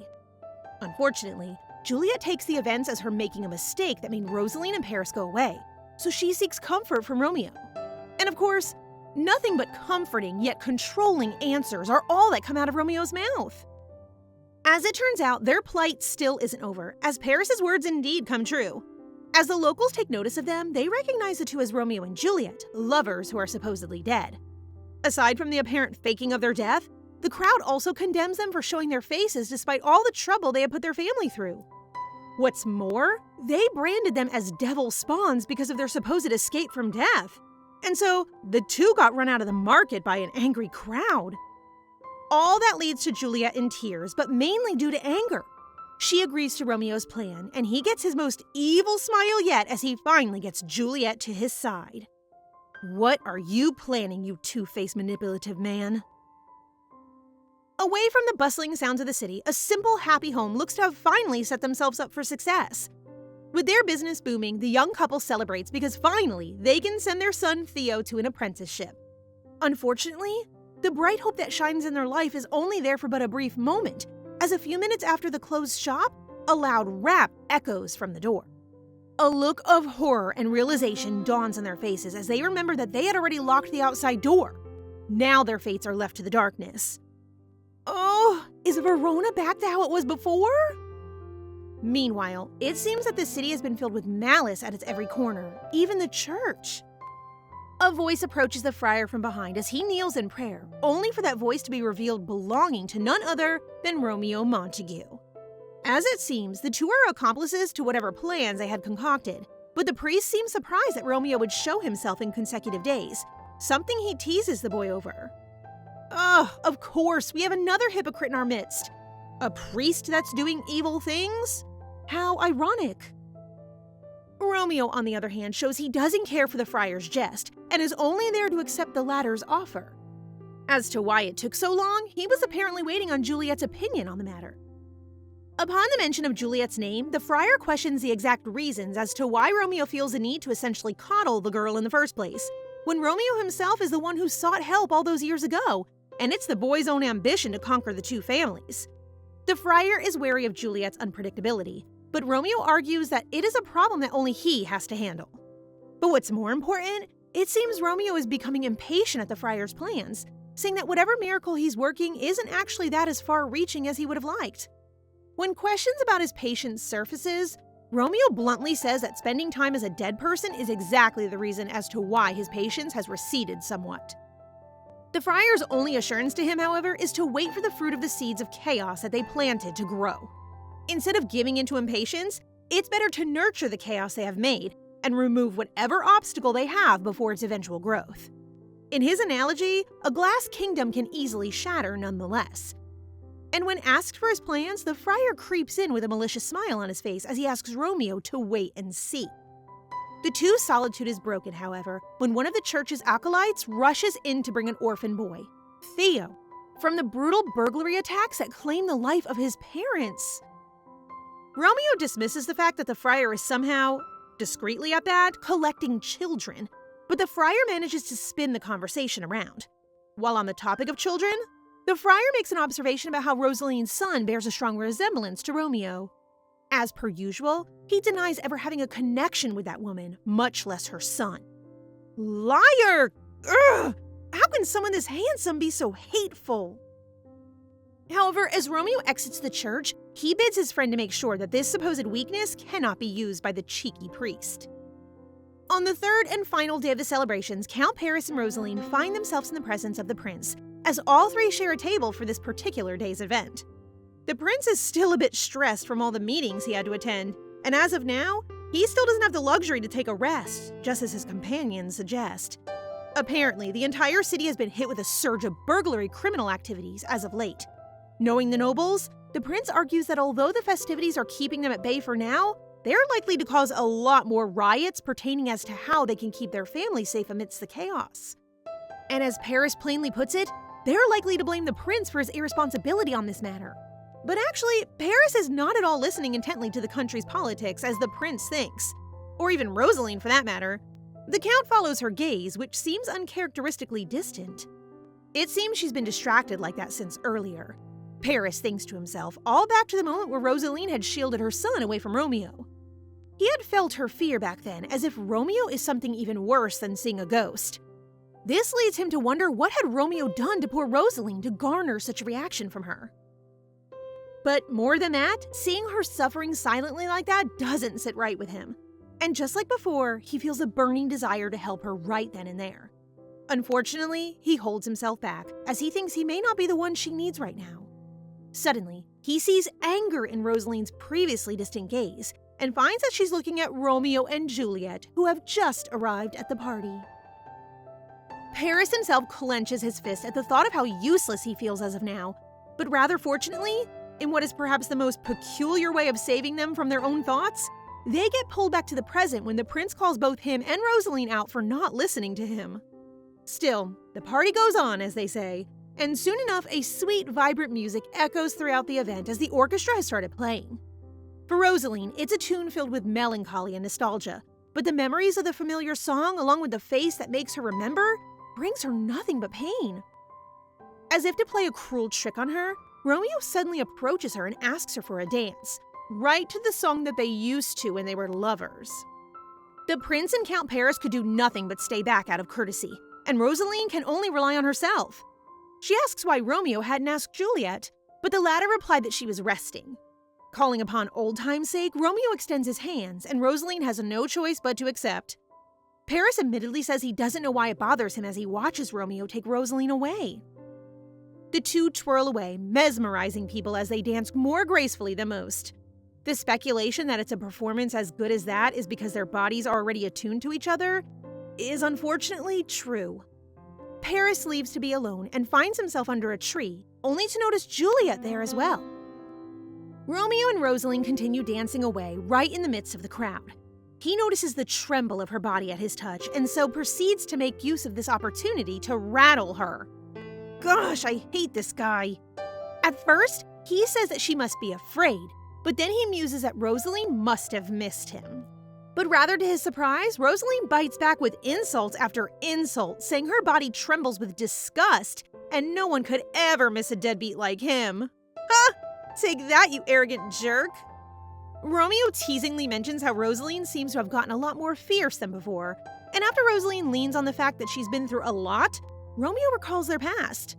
To be precise, the past where Rosaline was a weak and timid girl, where she gets wrapped into every romantic word that comes out of Romeo's mouth. Like a weed's tendrils wrapping around a rose, Romeo pulls Rosaline closer before declaring that once before, she had entirely belonged to him. Rosaline then smacks his hand away, defiantly saying that it's all in the past. What's more, she remarks that she had gotten wise to Romeo's silver tongue, and that she cannot be fooled anymore. When Romeo uses the fact that he essentially replaced her with Juliet, Rosaline also guarantees that her cousin will eventually see through his lies as well, saying that Juliet will not take that long to catch up. However, when the evil man mentions the possibility of him taking Mino away from Rosaline, she doesn't hesitate to give him a huge slap right on the side of his smug face as the entire crowd murmurs in response. Showing how mature and clever she has become, Rosaline then loudly declares she panicked and had slapped a bug on Romeo's face to defuse the crowd, and walks away from him as she leaves one last insult. Hell hath no fury than a woman scorned indeed. The prince then checks up on her, and though she says she's never been better, he had to remind her how to breathe. Meanwhile, the other half of this couple dispute, Paris and Juliet, have a rather uneventful meeting. They both seem mature enough to ask for forgiveness from each other and even admit their own goals amidst their old marriage proposal. Despite that, Paris promises Juliet that whatever scheme she has planned with the church, he'll stop it nonetheless. And Juliet, with the same bright smile she always had, says that they'll see if that's the case. That night, Rosaline can't help but to ponder her life choices. She could have been content with the quiet, but the solemnity of it had gotten all too comfortable for her. Before, all she wanted was to be seen, longing for a change of pace. She wanted to scream at them, loud enough to catch someone's attention that she was there, breathing but aching at the same time. Sure, there was someone who once promised her the world, but in the end, that man only wanted her for what she could offer and didn't really see her value as a woman. That man is now proving how vile he truly is. The snake that hides behind his handsome face. My God, I hate his guts. And now, their eyes pierce at her in a way that would have broken her if she was still the same in her past. But she finally has something precious, someone she can call hers and hers alone to protect. To put it another way, she has a reason to live now. Besides, there's no point in dwelling on the past. She must focus on securing their place within the family and in the nobility. But despite all her efforts so far, she still asks herself, is she really doing enough? Don't doubt yourself, girl, you're doing plenty. Suddenly, her thoughts are interrupted as Mino knocks on the door. When she steps out of the bathroom, a very adorable little human being with a barbaric helmet and a scroll in his hand welcomes her. He is so cute! I can't believe this adorable little creature is even related to that wretched man. He then introduces himself as Mino the storyteller. Rosaline smiles warmly, looking at how adorable her son is. And so he begins his story about a little prince with the queen who fights off the dragon. After years and years of fighting the dragon, the queen runs out of magic. Suddenly, a knight arrives and defeats the dragon. At last, the queen and the little prince will no longer stay in the tower forever, and they lived happily ever after. His mother proudly claps for him, strongly touched by how splendid the story is. And for that, he can have anything he wishes for on his birthday. However, she remembers what Mino asked last year. The little boy wanted a father. Ugh, this is heartbreaking. Poor Mino doesn't deserve this. Fearing that he will say the same thing, she's about to regret it, but then Mino asks for a puppy this year. Rosaline feels relieved knowing that Mino isn't asking for his father this time. Meanwhile, somewhere within the territory lies a group of people who run errands for the friar, including Romeo. Merc complains about how Romeo influences the friar to give them orders. Suddenly, Tybalt speaks up, sitting comfortably on the window.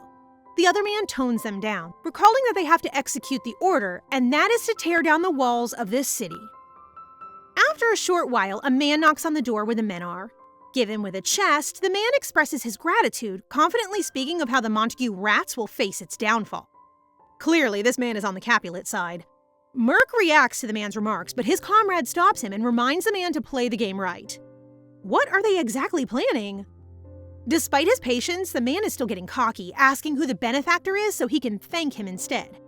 Merc's comrade starts to lose his patience to this man. Tybalt realizes that there's no end to these loyalists. Whether for the Montagues or Capulets, for him, they're just spouting nonsense like a pack of snarling wolves, while their leader just stands and watches them with his claws far sharper than knives. After all, trouble always begins with curiosity. Witnessing how Romeo shamelessly pursued Rosaline, Tybalt confronted him one time. Romeo openly admitted that he was having a blast. Tybalt was quite confused if Romeo was just confident or just merely callous for anything but himself. Ugh, he is far more evil and greedy than that. Something that you are now aware of, Tybalt. Indeed, Tybalt has seen him use and twist people's minds, bending their wills however he wanted. He knew that he should have just stopped Romeo right then and there, but anyone would long for excitement amidst the dullness. Tybalt is just an orphan of the Capulets, so he has no direct sympathy for them. At that time, Romeo encouraged him to become a plaything rather than just a spectator of his game, so Tybalt could witness his plans firsthand. Tybalt thought he recognized fear, but only did he truly experience it when he was standing face to face with Romeo Montague. When Tybalt found out about their fake death, the head of House Capulet ordered him not to speak a word about it to anyone else. That time, Tybalt did not only intend to make up for his mistakes, but also to correct them. You better do just that, Tybalt. And by that, he thought of Rosaline, hoping that she could help him. Back in the present, Tybalt pretends to be forgetful. Merc falls into his trap and reveals that they should collect fees for the church's protection of the countryside landlords. Alas, this confirms his initial suspicions and reports it to the head of House Capulet. However, it isn't her call to make a move, nor will it be Tybalt's. It's Rosaline's time to move the piece. On the other side of the kingdom, despite the Montagues and the Capulets' chaos, Paris's butler notices that his master has something shifted within him these days. He's actually working! Who is this man? Due to his previous master's influence, Paris distanced himself from politics. Also, because of the incident with Juliet, it solidified his resolve even further. But for the past few days, Paris has always been working on something to the point that he'd only pause to take a bath or sleep. Turns out Paris is coordinating with the head of public safety, making sure they maximize safeguarding the city with the recent crimes going on. Not only that, he is also writing to the nobles affiliated with the Arts Guild of Verona, asking them to send as much help as they can.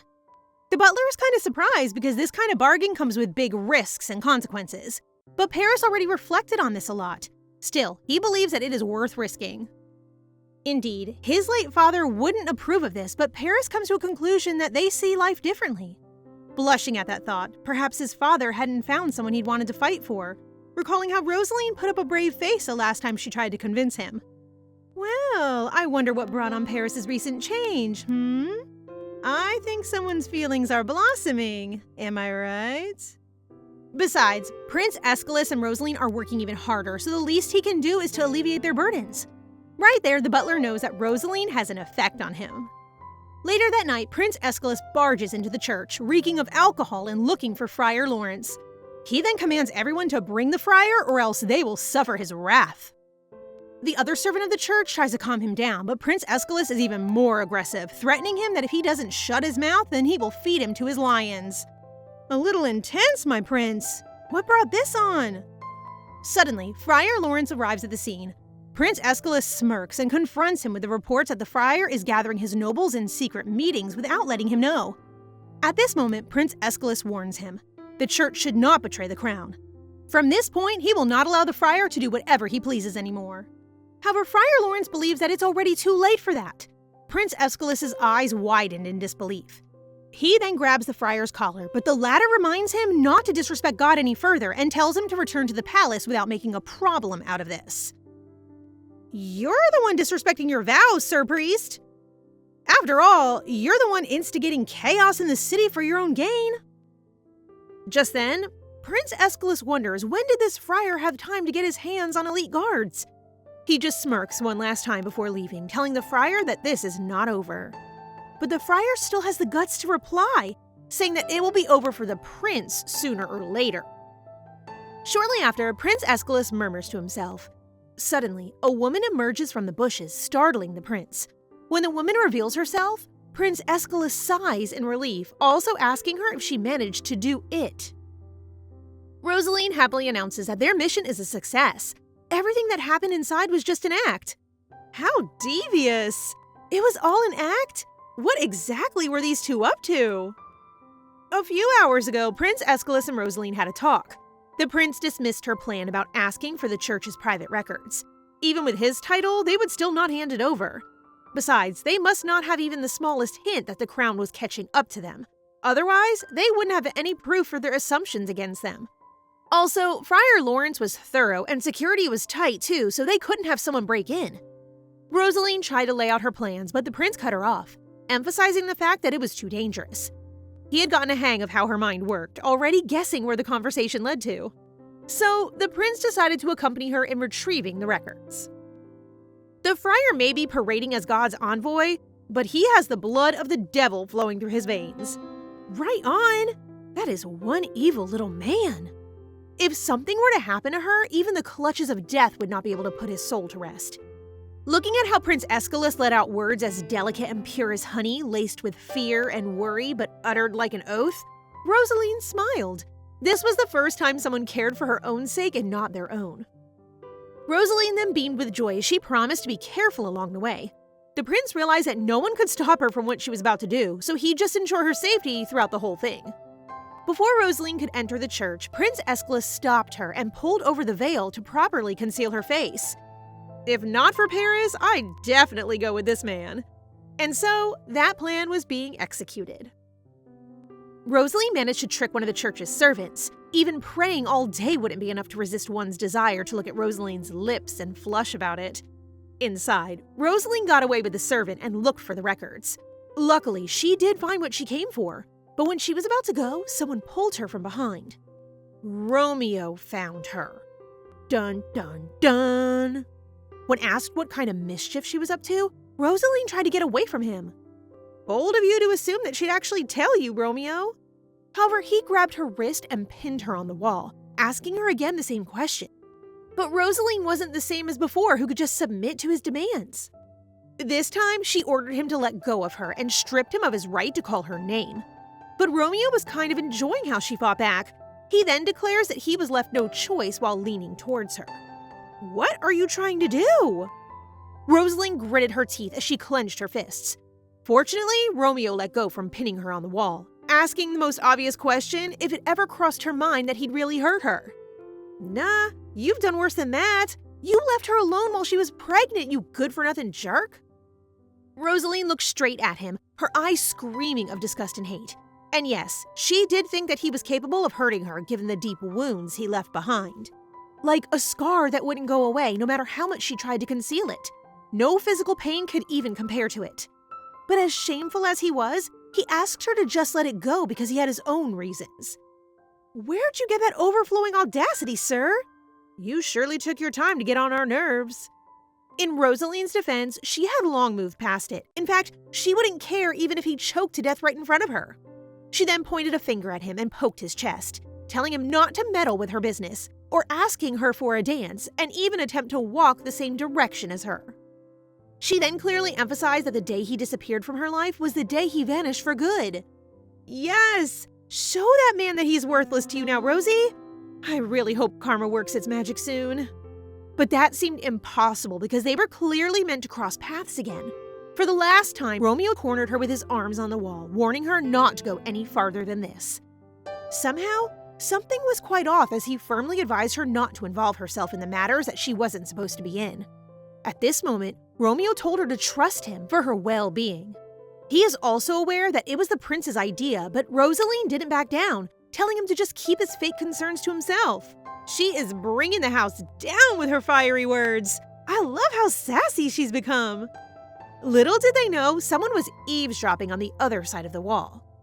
That night, Prince Aeschylus commended Rosaline for retrieving the records by herself. Now, all they have to do is track the transactions and see where it leads them. Suddenly, Rosaline notices a notable fragrance about Paris. It's sweet and feather-light, like the scent of flowers blown by the gentle breeze. For her, he kind of looks different, or is it because she just appreciates his looks even more this time? Just admit it, Rosaline. You're starting to like him. As she keeps wondering about it, Paris yells at Prince Aeschylus for letting her proceed with a very dangerous task. Ooh, someone is clearly protective. He then asks Rosaline if she's okay or if she's harmed in any way. In her mind, they need not to know about how she encountered Romeo, so she assures them that she's really fine and that there's nothing to worry about. Still, Paris warns her not to make a habit out of it. That reminds her, the head of the Capulet household is inviting Paris for dinner to properly thank him for the help during Prince Aeschylus' competition. Rosaline understands her grandmother's sentiments. After all, it boosted their family's reputation. Paris didn't know that the Capulet matriarch is hospitable, but he agrees to accept the invitation. Prince Aeschylus, on the other hand, is asking if he's invited too. The matriarch made no remarks about this, but Rosaline can make a suggestion to her if he'd like to come.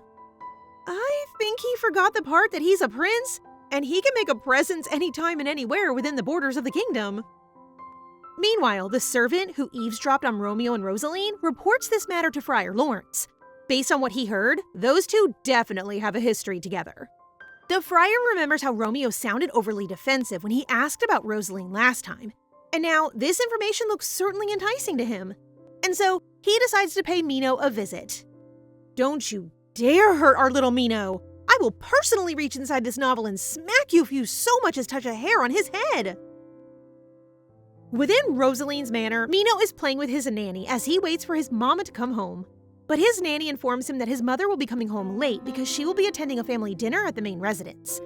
And so his nanny suggests that they should head inside because it's scary to stay outside during the night. But little Mino doesn't want to. Just when the other servant calls his nanny to inform her of her duties, Mino goes somewhere else. It's just for a second, and now he's gone. No, little man, don't go. She looks for him everywhere within the manor. It happens that Tybalt is walking within the area and coming across a servant who seems to be in a panic, arousing his curiosity. When he finds out that Mino is nowhere to be found, this sends chills down his spine. Aw, he does care for his nephew. Hurry, Tybalt, find him! Meanwhile, Mino steps inside a room where a puppy wags its tail in his presence. It turns out, there's a stray puppy who comes often to that place for shelter. Mino approaches the puppy and pets it. He even brought some biscuits in case the puppy gets hungry. Also, the reason why he waits for his mother is because he wants to keep the puppy. Suddenly, a man appears from behind. The puppy growls, but with just a piercing gaze, it whimpers in an instant. Mino turns his back and faces the man who wears a long robe, asking who he is. Suddenly, Tybalt comes running to where Mino is. He's about to get him when his comrades appear and saves Mino from the unidentified man. One of Tybalt's comrades guides Mino out of the room and hands him over to Tybalt. Tybalt takes the matter from here, but even without a word of thanks, Tybalt's comrade goes ahead. Did the man just find out Tybalt's weakness? I mean, he surely cares for Mino even though he doesn't show it. That night during dinner, Rosaline points at her portrait when she was 6 years old, saying that her grandmother kept it. She looks so adorable, to which Paris agrees. Suddenly, she accidentally steps on her long dress and is about to fall, but luckily, Paris manages to support her. At this moment, she can feel how warm his hands are. But the funny thing is, what is this goosebump feeling creeping over her? She's not normally clumsy, so Paris asks if she's been neglecting her health. Out of embarrassment, she then proceeds to where her grandmother is. Paris didn't even miss a chance to tease her. He's surely enjoying this. Perhaps she should tell her grandmother that he had an upset stomach and went home.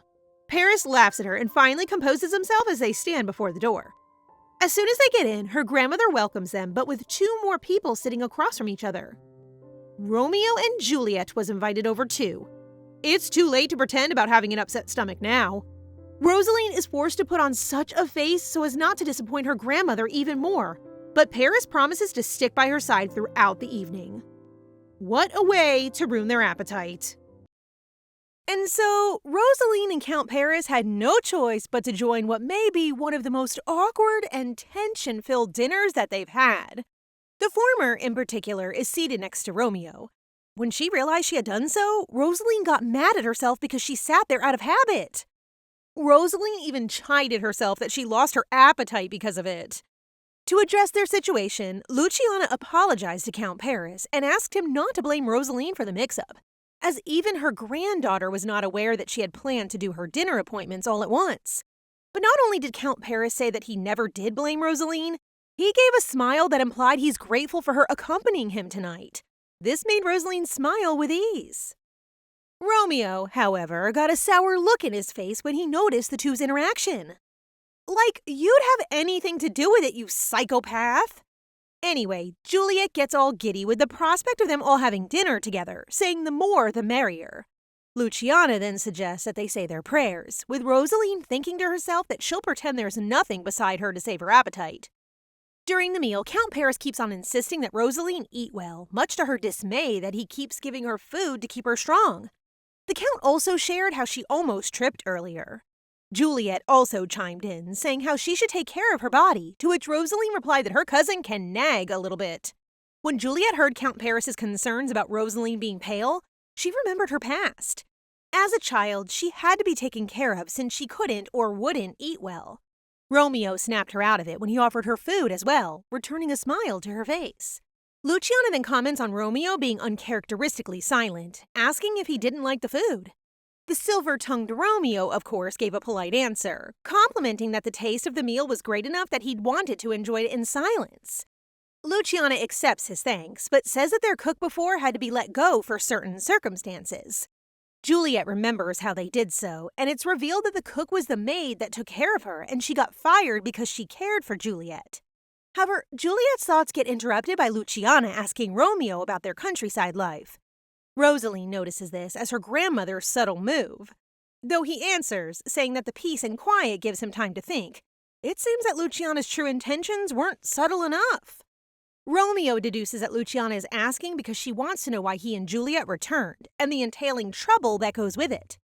Romeo argues that the peace caused by their absence should be enough, and he even fires an indirect insult at Count Paris, teasing him of his alleged inactivity. Rosaline starts to fight back, but Romeo cuts her off. Besides, Count Paris motioned her not to engage in his folly. Still, Romeo continues on, saying that they have their reasons for returning, and the one that they can say now is one that is good news. Suddenly, much to the dismay of everyone, Romeo announces that Juliet is pregnant with his child. Everyone was shocked by Romeo's announcement, even Juliet, the supposedly pregnant one. Rosaline picks up on this, asking why even she's surprised too. Juliet regains her composure. Rosaline thinks it's something else, but Juliet speaks up.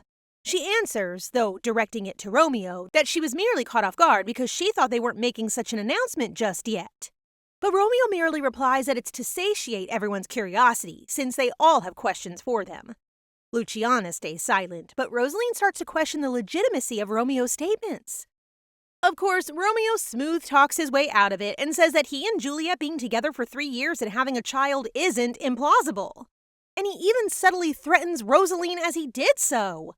However, Juliet cuts them off and says that Romeo is indeed telling the truth. She proclaims that their child will be the future of the Montagues. Luciana's face carries a grim expression upon hearing this. Romeo continues on, praising their child as a fruit of love. However, it's Count Paris's turn to argue against him. The latter questions the former's true intentions. Romeo had said they already had a peaceful life in the countryside, but he chose to come back to the city of Verona to raise their child. And that's a city filled with violence and familial blood feud that they had tried to escape. Juliet seems to realize this just now, but Romeo keeps his cool and answers back, saying all the resources and protection for their child is in this city. But Count Paris doesn't let him off that easily. The Count argues that Romeo had already bared his intentions, and his announcement was merely to hinder further questions from the Capulet family, particularly the question of whether or not Romeo is planning to take control of the most influential families in the city of Verona by squirming his way into the rival family. Ooh, way to clap back, Count Paris!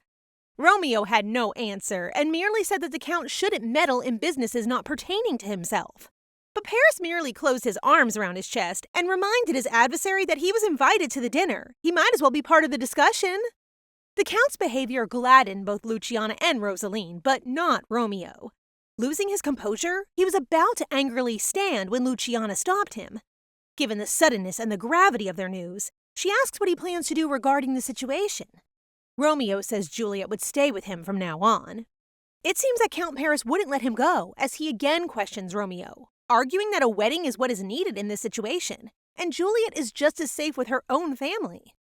Rosaline and Luciana sense further trouble, and so Luciana declares that arrangements have been made if Romeo and Juliet were to live together. She asks Juliet to follow her to her office. Juliet seems happy that she'll get to live with Romeo, like old times, but her eyes drift to Rosaline and Mino, who came in with Tybalt. She curses why Rosaline can have a child and she cannot. She then notices Romeo, and Juliet seems to realize something. Romeo finds himself exploring the Capulet home by himself after the dinner. He stops by an indoor pond next to the dining hall filled with koi fish, and comments how sophisticated all this seems. Apparently, he did so because he sensed someone there with him. And out of somewhere, Tybalt emerges. Tybalt says that it was the matriarch's, Luciana's, design choice, and that he himself brought it from an Eastern merchant. However, Romeo knows that all this is small talk and asks Tybalt to say what it is he has to say to him immediately.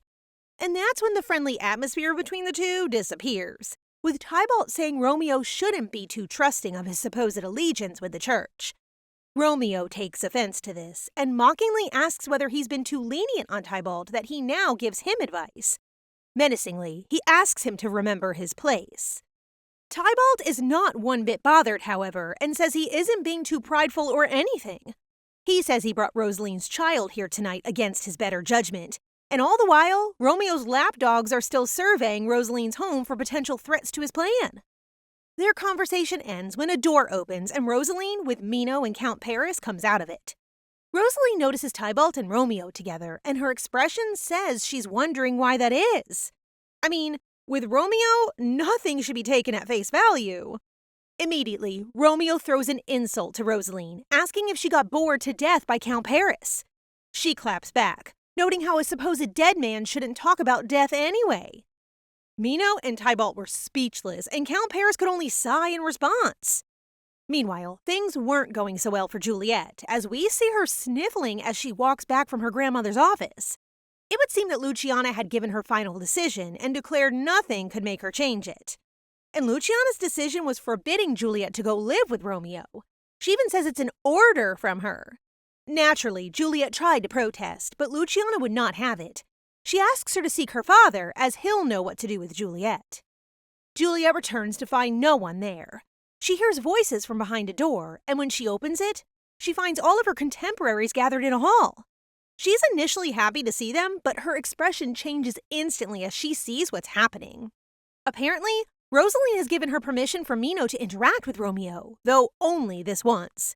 Romeo is unaware at first, but when he sees Mino facing him, he takes a knee. Now, face to face with his son, he reaches out his hands and touches Mino's head while greeting him hello. Mino smiles, and a sudden warmth and light fills Romeo's face, something entirely unlike his usual fake facade. He smiles and ruffles Mino's hair. Again, with Romeo, nothing is truly what it seems, but this is promising for his character. Perhaps a little bit of humanity is still in him. Not everyone is happy about this, however. Juliet, also uncharacteristically, looks as if she lost her mind at the sight of Romeo and Mino. Juliet's trance-like somber state is snapped when Rosaline calls her. Mino, by this time, gets distracted by the fish in the indoor pond, so everyone's attention is on Juliet. Rosaline asks her cousin if something was wrong. Based on Juliet's expression, she asks if things didn't go well with their grandmother. But suddenly, Juliet's happy attitude returns, and she promises everything's all right, even asking Romeo to back her up on this. Romeo stands and looks at Mino walking with Paris. What's going on with the characters now? So much secrecy and so much hidden intentions. Anyway, Romeo faces Juliet and his eyes become stern again. He agrees with Juliet, saying everything has been set in stone. Juliet's expression is unreadable, but before Rosaline can notice, her attention gets drawn to Mino calling her. Mino starts running after the fish as they swim away, much to Rosaline's dismay. She shouts that it could be dangerous and starts to go after him. Suddenly, Juliet grabs her and promises to take care of it. Whether or not by accident, Juliet pushes Rosaline down into the pond. As she trips, a series of events happen all at once. Romeo, seeing her start to fall, reacts and starts to rush after her. Still, he's too far for her, and Rosaline was about to hit the floor when another hand managed to catch her. It's Count Paris. Despite catching her in time, the two take a tumble down the pond anyway. But what's more curious is Romeo's reaction. However, this incident leads to an unexpected, sweet, and tension-filled moment for Paris and Rosaline. With Rosaline laying on Paris, his hands around her hips, and their faces close to each other, they couldn't help but blush. Juliet asks if her cousin is all right, but Tybalt, appearing more concerned, asks the two to get out of the water immediately.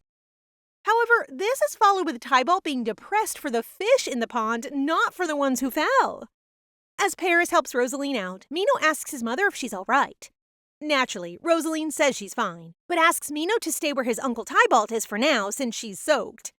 Meanwhile, Juliet notices Romeo's seemingly unreadable cold stare against Rosaline and the others.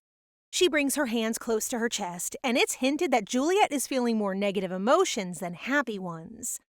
Later that night, Rosaline, now freshly dressed in warm clothes and out of her wet ones, strolls in a hallway leading to Count Paris's room. She knocks and formally addresses him, only to offer some clothes. Admittedly, it was her father's clothes, but they haven't been used, so it's not too shabby. Without a response, Rosaline opts to let herself in, and inside she finds Paris, fresh out from a bath with nothing but a robe on, all bare-chested. Suddenly, it seems Rosaline can't control herself. She chided herself for being weak when it's not even her first time seeing him and his bare chest. Paris, on the other hand, strolls to where she is and hugs her firmly, saying that he's been so worried. Luciana stares out the window as the night goes on. She reminisces about her conversation with Rosaline about Romeo Montague, and she smiles, hinting at a sense of pride for her granddaughter. However, it would seem that Luciana knows that their efforts might be all for naught. She sees Romeo out the window and regards him as a man who is confidently walking a path to a future he has set his eyes on. Luciana thinks of Rosaline and fears that it might be too late to stop Romeo's schemes. Meanwhile, Paris hasn't let Rosaline go from his hug, caressing her with care. Rosaline blushes from his tenderness. It seems Paris is concerned she got hurt, but she assures him she isn't. She asks him the same question, while her hands are on his chest, mind you, and Paris responds that he's bruised here and there. When Rosaline asks where, he opens his arms and welcomes her for a look, smugly doing so. The flustered Rosaline couldn't do anything at first, remembering all the sweet, almost passionate moments between the two for just this day. When she gained her composure, Rosaline threw a towel at Paris's face. Paris apologizes, admitting he was just fooling around. Meanwhile, Rosaline is confused why she's acting like a teenager with him. Paris notices Rosaline's conflict with herself and gets confused too. That being said, Rosaline retorts how Paris was the one who scolded the prince for indecency at his private lake and how he's acting like that. Not done teasing her, Paris replies that he's one unpredictable man. Finally, he gets dressed at the behest of Rosaline, but both have a smile on their face after their little play fight. As the night grew darker, Paris had to leave by carriage. Rosaline apologizes for the sudden ending of their dinner, but Paris doesn't mind. He even says he's enthusiastic for the next one. He also offers to wait for Rosaline's carriage to arrive before departing, but she confesses she didn't order one. Apparently, her parents had used all the carriages for an important business. And so Paris offers to walk her and her son home. He also assures the surprised but touched Rosaline that his coach driver, Mikhailo, doesn't mind waiting.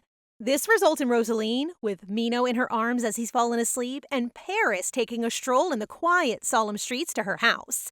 In fact, it is a little too silent for Rosaline. She thinks Paris is quiet because he's got a lot on his mind, so she opts not to bother him. But still, she's unknowingly wanting him to say something. Upon seeing her house, she points it out and was about to say that Paris could leave her there, but he cuts her off. Suddenly, out of the blue, Paris confesses his love for Rosaline. Ah, the sweet, sweet scent of love is in the air!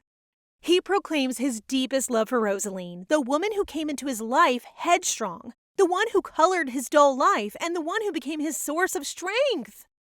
He's so romantic. Naturally, he doesn't expect Rosaline to have an answer, nor is he demanding for one. Paris admits that he was confessing because he simply cannot keep it all within himself. He's halfway done through his apology when Rosaline kisses him on his cheek. For now, that was Rosaline's answer, and Paris is satisfied with that, saying that he will be patient. Meanwhile, trouble brews the very same night. Back from dinner, Romeo is greeted by his relatives who tease him about meeting Luciana and the fact that it caused him to change his plans. Romeo admits it so, but he says that they're only minor changes at best. He asks them to be ready, and he goes to kneel in front of the head of the church. Romeo's sinister smile shows, and next we see Paris surrounded by men with knives. 5 men in total surround Count Paris out in the lonely street. Paris starts off the small talk, saying that he didn't expect another set of company tonight. One of the hooded men answers by threatening to have his head on their master's wall, and brandishes a knife dripping with green fluid. Paris realizes they're laced with poison, and deduces that he must have ticked off whoever sent them, and they must really want him dead. He didn't give them a chance to reply, immediately rolling up his sleeves. Paris asks them to start, since his patience is reserved only for one special lady. Go, Paris! Beat those bums! But 5 against 1? Would he be able to come through? The fight begins with one of the assassins slashing at Count Paris, but he successfully catches the attacker's hand, saying he's too slow to his confused face. Paris grips his hands too much that the knife drops, just as another attacker rushes forward. But mere moments before the knife hits the floor, Paris grabs it out of the air and parries the next attacker's strike. He gazes at his opponent during the lull of battle, and mere moments later, he shifts his weight to launch himself forward, slashing at his remaining enemies as he dashed. Way to go, Paris! Looks like we didn't need to be worried. Before one of them passes out, Paris grabs him by the cloak and demands to know who sent them. The assassin, with a smile on his face, said that Count Paris already knew who it was, but it wouldn't matter since he'd fall tonight with them. Just as he was saying that, one of the incapacitated assassins rose and drove his knife into Count Paris's side. Oh no, it looks like we spoke too soon. But even injured and poisoned, he has enough strength to stop the 2 surviving assailants from escaping. They remarked why he just doesn't give up, being poisoned and all. Count Paris merely says he refuses to do so. Meanwhile, up on the rooftops, Romeo's accomplices observe the fight, and knowing that the Count has been poisoned, they choose to retreat. They muse that Romeo will be happy to hear what had transpired. In another place, the prince is with the head of public safety. It seems the former wants to make an arrest, but the latter is wary because of the lack of evidence. In the midst of their argument, they hear the friar shouting at Romeo. Romeo is there, having submitted the friar for his many crimes to the authorities, and he blatantly regards the presence of the prince and the head of public safety. It seems this is Romeo's revenge against the friar spying on Mino, and Friar realizes he can't drag Romeo with him regardless. Romeo controls the situation and asks the guards about his testimony. He even asks the prince to join in if he'd like.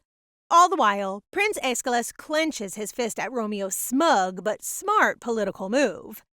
Next, we see Count Paris sitting on the ground against a house, clutching his bleeding side in agony. Oh, what will become of Count Paris? During breakfast, while Rosaline is eating with her son, she realizes after her talk with Paris last night that the world can fool you into thinking everything is slowly falling into place. It can make you think the tides are finally turning in your favor and that the challenges ahead are more minor than the happiness you're feeling now. Pure, unconditional hope has never felt such a relief. But her happy thoughts stop when Tybalt approaches her, telling her about Paris's accident. While they are alone, Tybalt informs Rosaline that Paris was attacked last night and is alive and in critical condition. The enemy is unaware that Paris has built immunity against various poisons since he took his father's position. After hearing this, she feels weak and rushes to visit Paris.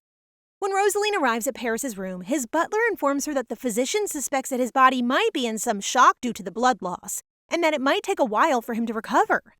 Paris's butler also informs her that the noble factions on Paris's side are erratic and demanding answers. Also, rumors are circulating that this might be about Verona's infamous blood feud clawing its way back into the streets. Tybalt then subconsciously voices out that Romeo is unpredictable. After hearing this, Rosaline realizes that there's a big possibility that this is all Romeo's doing. And hearing this, Paris's butler thinks that the rumor is accurate and that this is all because of a conflict between the Capulets and Montagues and starts to blame Rosaline for what happened to his master. Seeing the butler angry, Rosaline tries to explain to him that the family names have nothing to do with it. But Paris's butler does not listen and continues to blame her since Paris is unwittingly caught up in their mess. Tybalt then stops the butler and reminds him to mind his voice in front of his cousin. Thus, the butler realizes his mistake, apologizes to Rosaline, and tells her that stress is taking a toll on him and dismisses himself. I love Tybalt. He may seem untrustworthy, but I know that he has Rosaline's best intentions in mind. When they are alone, Rosaline confronts Tybalt and tells him that it is time for him to tell her which side he truly belongs to, or she needs to ruin him too. Yep, Rosaline is out for blood now. Romeo, you are officially dead meat. Meanwhile, Juliet is crying in her bed while remembering her father's angry reactions towards her and informing her that she's a disgrace and that he will not have those Montague scums taint his bloodline, and also tell her that he will put an end to Romeo. She also remembers how Romeo left her that night, even though dinner had not ended yet, and that she had never felt so small in all her years until that moment. She then tries to cheer herself up, thinks that her being emotional is all because of the baby, and decides to visit Romeo. What baby? I did not know we could be delusional today. When Juliet is preparing to visit Romeo, she hears the maids talking about the attack on Paris. Hearing this, she rushes to see Rosaline. When she sees Rosaline, she tells her that her father can help her, but Rosaline bluntly and scarily asks where Romeo's whereabouts are. Juliet then uneasily asks Rosaline why she is suddenly asking about Romeo, and questions Rosaline if she believes Romeo is involved with the attack on Paris. Rosaline then composed herself and apologized to her for charging up to her. She also tells her that Romeo's animosity during last night's dinner is one of the factors making him the suspect in the attack on Paris. Hearing this, Juliet tells Rosaline that she is basing her assumptions on mere banter at the dinner table, which is unreasonable, and reminds Rosaline that Paris is also a prominent figure, thus he is bound to have enemies of his own. Rosaline then nods and tells Juliet that she feels that Juliet knows more things about Romeo, and it is telling her that Juliet has already put the pieces of the puzzle together and that Juliet realizes the truth and is still in the process of letting it sink in. After hearing what Rosaline tells her, Juliet responds to Rosaline and tells her that she does not know anything Rosaline is saying. Still, it is clear to Juliet that Rosaline is trying to paint Romeo as a bad guy, just like how Juliet's father and their grandmother are also doing. Juliet then reminds Rosaline that Romeo is the only one who ever understood her and is willing to see her as her and save her from the despair that traps her in her father's house. Juliet also adds that she does not care if Rosaline's son and Romeo have the same shade of hair, eyes, shape, nose, and lips, since it can merely be a coincidence and nothing more. Then Tybalt stops Juliet and tells her she should leave the room. Meanwhile, Romeo is conducting a meeting with the nobles. While the meeting is ongoing, he realizes that convincing these nobles in the friar's clutches is not easy. But being proclaimed the envoy of God is adequate. He also remembers how sweet Rosaline and Paris were during last night's dinner, his past relationship with Rosaline, and how submissive and in love she is with him. When he realizes he's having fun with her and starts to forget his goals, he drops Rosaline and then chooses Juliet since she is just as invisible as Rosaline, yet in a different way. After remembering this, Romeo thinks he can pursue Rosaline to return to him just like he pursued the nobles. The audacity of Romeo using the two cousins to his advantage? Disgusting! Romeo's thoughts are interrupted when one noble talks to him and tells him that they will trust his plans. Thus, the meeting ends. While the nobles are out of the meeting room, Rosaline arrives. Romeo smiles at her and announces that he might have a last-minute appointment. Romeo then tells her that he did not expect that they would see each other again quickly after last night's dinner, and tautly asks her if she already misses him. Romeo then looks at Tybalt and announces that at last he has chosen a side. Rosaline does not mind Romeo's blabbering and confronts him about why he attacked Paris. Romeo then replies that it's great that she already knows about the recent events and tells her it's okay since Paris did not die. Rosaline angrily points a sword towards Romeo and challenges him to a duel. If she wins, he will leave her and her son alone. Mama Bear Rosaline for the win! Romeo is then shocked when Rosaline suddenly challenges him to a duel. He asks her if she's gone mad, but she tells him that her mind is as clear as daylight and that if she does not do this, he will continue hurting the people she cares for. After hearing this, Romeo tells Rosaline that what he did is a mere warning to put Paris in his place. She then replies that it is his idea of a mere warning that challenging him to a duel is undoubtedly the right thing to do. Romeo then reminds Rosaline that for a duel to have a winner, one of them must die, and starts questioning her if she truly has what it takes to kill him. Rosaline then smiles and tells him that she is a proud daughter of the Capulet, and no one will be surprised if she slices Montague's neck in half, which makes Romeo remind her that he is also the father of her child. Romeo is audacious in calling himself a father when Paris is more of a father to Rosaline's son than him. Hearing this, Rosaline tells Romeo that he has never been a father to her son, to begin with, and that it is a privilege that he cannot pick it back up after he throws it just because he feels like it. Rosaline then tells Romeo that her challenge is final and that Tybalt will be her second. She tells Romeo to call one of his lapdogs as his second. Seeing that the duel will begin, Tybalt signals his man outside to report to Aeschylus. After that, while Aeschylus is busy with his paperwork, his men inform him that Tybalt sent him a letter. After reading the letter, he hurriedly visits Paris to inform them of Rosaline's situation. Meanwhile, Paris wakes up from his sleep and asks his butler what the commotion is or if he was dreaming.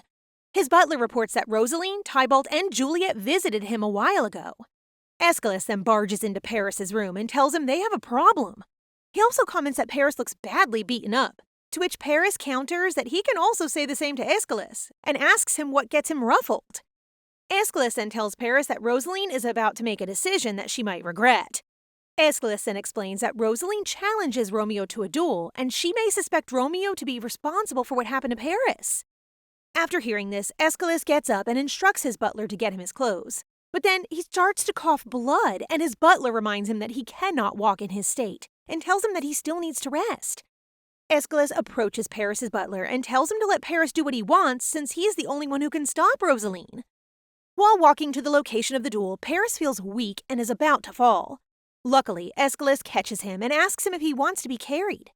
Paris tells him that he's fine and again starts to walk on his own, saying that they need to be quick since he promised Rosaline that he would stick by her side. Rosaline and Romeo begin their duel. As she advances towards him, he notices that her strikes are sloppy at best, but she makes up for it through sheer force or will. While fighting, Romeo realizes that he does not want to end Rosaline's life, but it seems that she's already beyond reason. But then suddenly, Aeschylus and Paris barge into the room, and Aeschylus orders them to halt the duel. Rosaline then looks at them and concerningly tells Paris that he should not be here, but is then countered by Paris that neither should she. Tybalt then informs Rosaline that he informed Aeschylus since her madness needs to be stopped. Paris then approaches Romeo and punches him. Everyone is shocked by Paris' sudden attack, and when one of Romeo's lapdogs is about to attack Paris, Romeo stops him. After composing himself, Romeo tells Paris that he has some spine to visit after all that happened to him. Paris then moves closer to Romeo and tells him that he's fine, even if he is unaware of the history between Romeo and Rosaline, and Romeo sends his minions to ambush him. But failing to dissuade Rosaline from throwing herself headfirst into darkness makes Romeo look pathetic. Paris, you did terrific, but you could have punched Romeo a few more times. When Paris moves away from Romeo, Rosaline then quickly hugs him, making him feel at ease, and also making Romeo feel jealous. Rosaline again tells Paris that he needs to rest, but he then tells her that she should also be present when he wakes up and not clumsily brandishing a sword in the air. Rosaline then reasons that Romeo will not stop unless she makes him stop, to which Paris replies by telling her that there are other ways to do so, and asks her to wait until he gets better since he will make Romeo pay for hurting her. Rosaline and Paris's romantic atmosphere is ruined when Aeschylus steps in and asks her what got into her head when she decided to duel with Romeo. He then tells her it's okay since she did not cut herself. Rosaline then asks Aeschylus how they arrived so fast, and he explains that the letter Tybalt sent includes an address. Tybalt finally does something useful. Meanwhile, Romeo commands one of his lapdogs to shoo the guest away while angrily walking out of the scene. While in his office, Romeo remembers how Rosaline hugged Paris and then started to throw his things and punch the mirror. Oh no, not someone who realizes the worth of the toys they threw away. After Romeo's outburst, he then commands one of his lapdogs that he changed his mind and that the plans will be set in motion tonight. While both Rosaline and Aeschylus are beside Paris's bed, Rosaline then talks to Aeschylus about her worrying about Paris being unconscious again, and Paris following her during the duel made his condition worse. Aeschylus then tells her she should not blame herself since nothing can stop Paris from going to her at that time. Rosaline then starts to tell Aeschylus that she realizes she was reckless that time, thanks him for stopping her, and apologizes to him for causing him trouble. Aeschylus then tells her that it is not her job to carry out all the burdens of the world since they are always there to help her. Aeschylus then starts to brighten the atmosphere by teasing Rosaline about how both Rosaline and Paris acted towards each other and how she hugged Paris. Aeschylus then starts pinching Rosaline's cheek while telling her that his heart nearly jumped out of his chest when he saw her holding a blade that she didn't even know how to wield. Aeschylus is such a great friend. He always has Rosaline's back no matter what.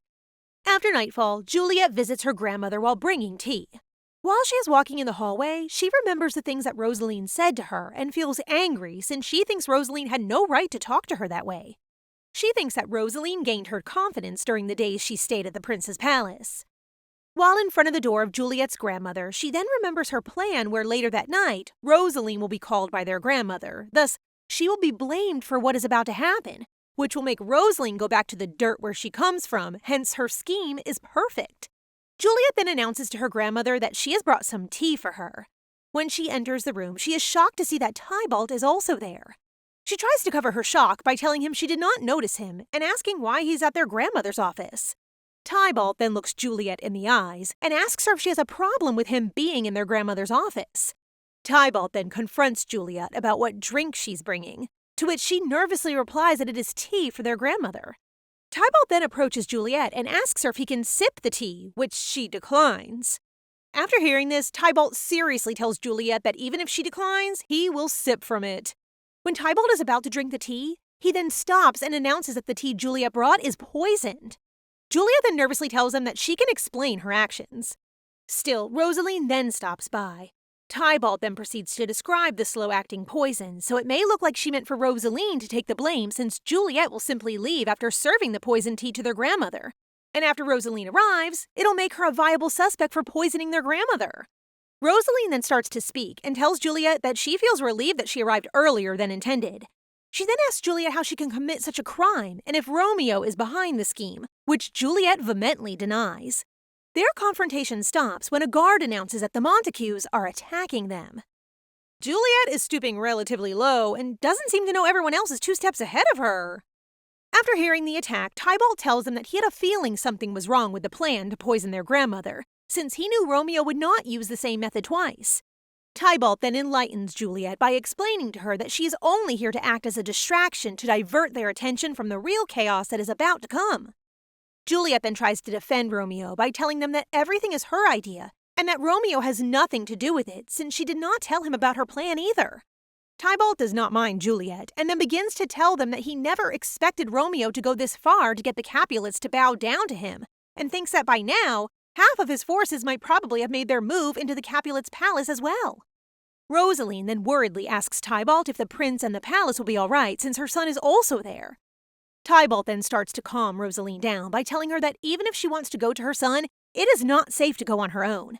He also assures her that her son is with Piera, and the men he posted to watch over her son are instructed to never take their eyes off her son, no matter what the situation is. He also reminds Rosaline that Romeo will not choose to hurt his own son.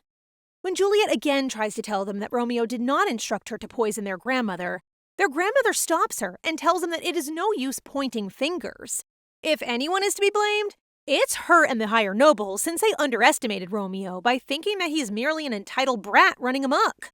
Their grandmother notices that the noises are getting closer, thus she instructs Tybalt to get the rest of the family members out of the place and tells Rosaline and Juliet to follow her in her escape room while praying that the attackers have not reached the main halls yet. While the women are escaping through the secret tunnel, Juliet starts crying and tells them that she is not part of the plan to attack the Capulets and that she never wanted any of this to happen. Rosaline then tries to comfort her by telling her that no one is blaming her and that Juliet let herself be used by Romeo in the pretense of being faithful to him, thus no one can blame her for that. I get that Rosaline knows Romeo's plan, but I will not be so quick to forgive Juliet when she tries to poison their grandmother. Juliet then asks Rosaline how she can easily forgive her. Juliet thinks Rosaline is the most adorable one in the world, and it is no wonder why Paris opens his heart to her. Seeing that Rosaline is not shocked, Juliet then asks if Paris has confessed his love, which Rosaline confirms. She also tells Juliet that she plans to return his affection the moment Paris wakes up. It's not them having a girl talk about the Count as if the place isn't being raided. Rosaline and Juliet's conversation stops when they are at the door and their grandmother announces that they will be at the Woodlands, thus they must watch their steps. But when their grandmother opens the door, their grandmother is suddenly hit in the chest with an arrow. Rosaline quickly approaches their grandmother. At the same time, Juliet froze after seeing that it was Benvolio. Benvolio then tells Juliet not to take it personally since it's all for Romeo. This is infuriating! Rosaline holds her grandmother in her hands as the Capulet matriarch slowly succumbs to her demise. Despite the sudden turn of events, Rosaline's grandmother peacefully departs, knowing that Rosaline will take good care of the Capulet house. Rosaline wails in grief as her grandmother draws her last breath. Finally, the head of the Capulet family is finally crossing over to the afterlife. Meanwhile, Juliet, seemingly forgetting the hand she played resulting in the recent events, confronts Romeo's lackeys. However, one of them questions Juliet for being so shocked when it was she who taught them the secret passages in the house. Rosaline, with grudge and despair, and probably with disappointment, intently glares at Juliet, who regretfully tries to deny taking part in the siege. Romeo's man commands Juliet to come with them as Romeo is looking for her. He then congratulates Rosaline for taking her place as the new Capulet matriarch and suggests she tell the joyful news to the Count. Despite her grief, Rosaline gathers her strength and goes to see Count Paris. Still in shock and disbelief, Rosaline marches into Paris's estate in hopes of seeking refuge and comfort. She drifts around the house as if she's only made of air and soul, searching for Paris in every room. But what greets her makes everything so much worse. Rosaline opens the art room where Paris works on his paintings, expecting to see her man. However, there stands Romeo instead of her beloved Count. Romeo asks Rosaline why she looks disappointed to see him. But rather than engaging in banter, Rosaline demands Romeo to tell her what he has done to Paris. It turns out Romeo has taken everyone Rosaline cared for as hostages, including Paris and Aeschylus the prince. Rosaline, in defeat, begs Romeo to tell her what he wants from her. What Romeo asks is nothing simple. For him to release the Count and everyone, he wants Rosaline to return to his side. What? Is he obsessed with her or something? Romeo threatens Rosaline to strip her away of the people she loves if she doesn't agree with him. He warns her that no one will be left for her to hold on to, and no one left to love her except for him. He stretches out his arm to Rosaline and asks her to be his again. Romeo, the man who left her to despair and caused Rosaline all the pain she endured. The man who left, for better or for worse, is now trying to get her back. And that is where Season 1 of the manhwa Go Away Romeo ends. How will things change? Will Rosaline accept Romeo's hand in exchange for the lives of her loved ones? We'll know in the next season. This chapter marks the beginning of the second season of Go Away Romeo. The story begins again with Rosaline's narrative, recapping everything that has happened so far. First of all, she is Rosaline Capulet, the cousin of none other than Juliet Capulet. Her existence as a Capulet has always been an unnoticed shadow, masked by the light of the other nobles. That is until she met Romeo Montague, the son of her family's sworn enemies. The very thorn of the roses, the representation of what a Montague is made of. Romeo promised to love and looked at her like no one else ever had. Rosaline hoped that they would marry despite being in the middle of their family's feud. Unknowingly, she fell right into his trap. Just as quickly as Romeo's affections came, they also seemed to vanish within the blink of an eye, like a bubble popping just as it was blown. And one day, Romeo suddenly died on the same day as Juliet Capulet. This scenario still mirrors that of Shakespeare's play of the same name, though similarities end there. But before his passing, Romeo left Rosaline a gift. Rosaline and her son will keep Romeo's memories warmly in their hearts, or so she thought. Rosaline learned that Romeo Montague had betrayed her in an earth-shattering way that no one would have come up with. Romeo and Juliet had planned to elope by drinking a sleeping potion and making everyone believe that they were dead. Instead of letting Romeo's deception pull her into the dark abyss of sorrow, Rosaline decided to take back her life and dedicate her life and soul to her son. She met people who became precious to her, the prince and the duke. As if fate is playing tricks against Rosaline, the day she feared came when Romeo Montague and Juliet Capulet quite literally returned from their graves. Romeo Montague haunted Rosaline like a ghost of the past. He treated Rosaline like his caged bird that he would not allow to fly too far away. She belonged to him. He schemed and schemed like he always does, using Juliet as his pawn to win over the two great houses of Capulet and Montague, and to overthrow the palace and the faith. Still, Rosaline gathered her strength to stand her ground. Thankfully, she was not alone. She had Count Paris, who previously declared his love to her. To protect the people she loved, Rosaline aimed to become stronger. She won't allow Romeo to harm those she loves. She needs to put him in his place.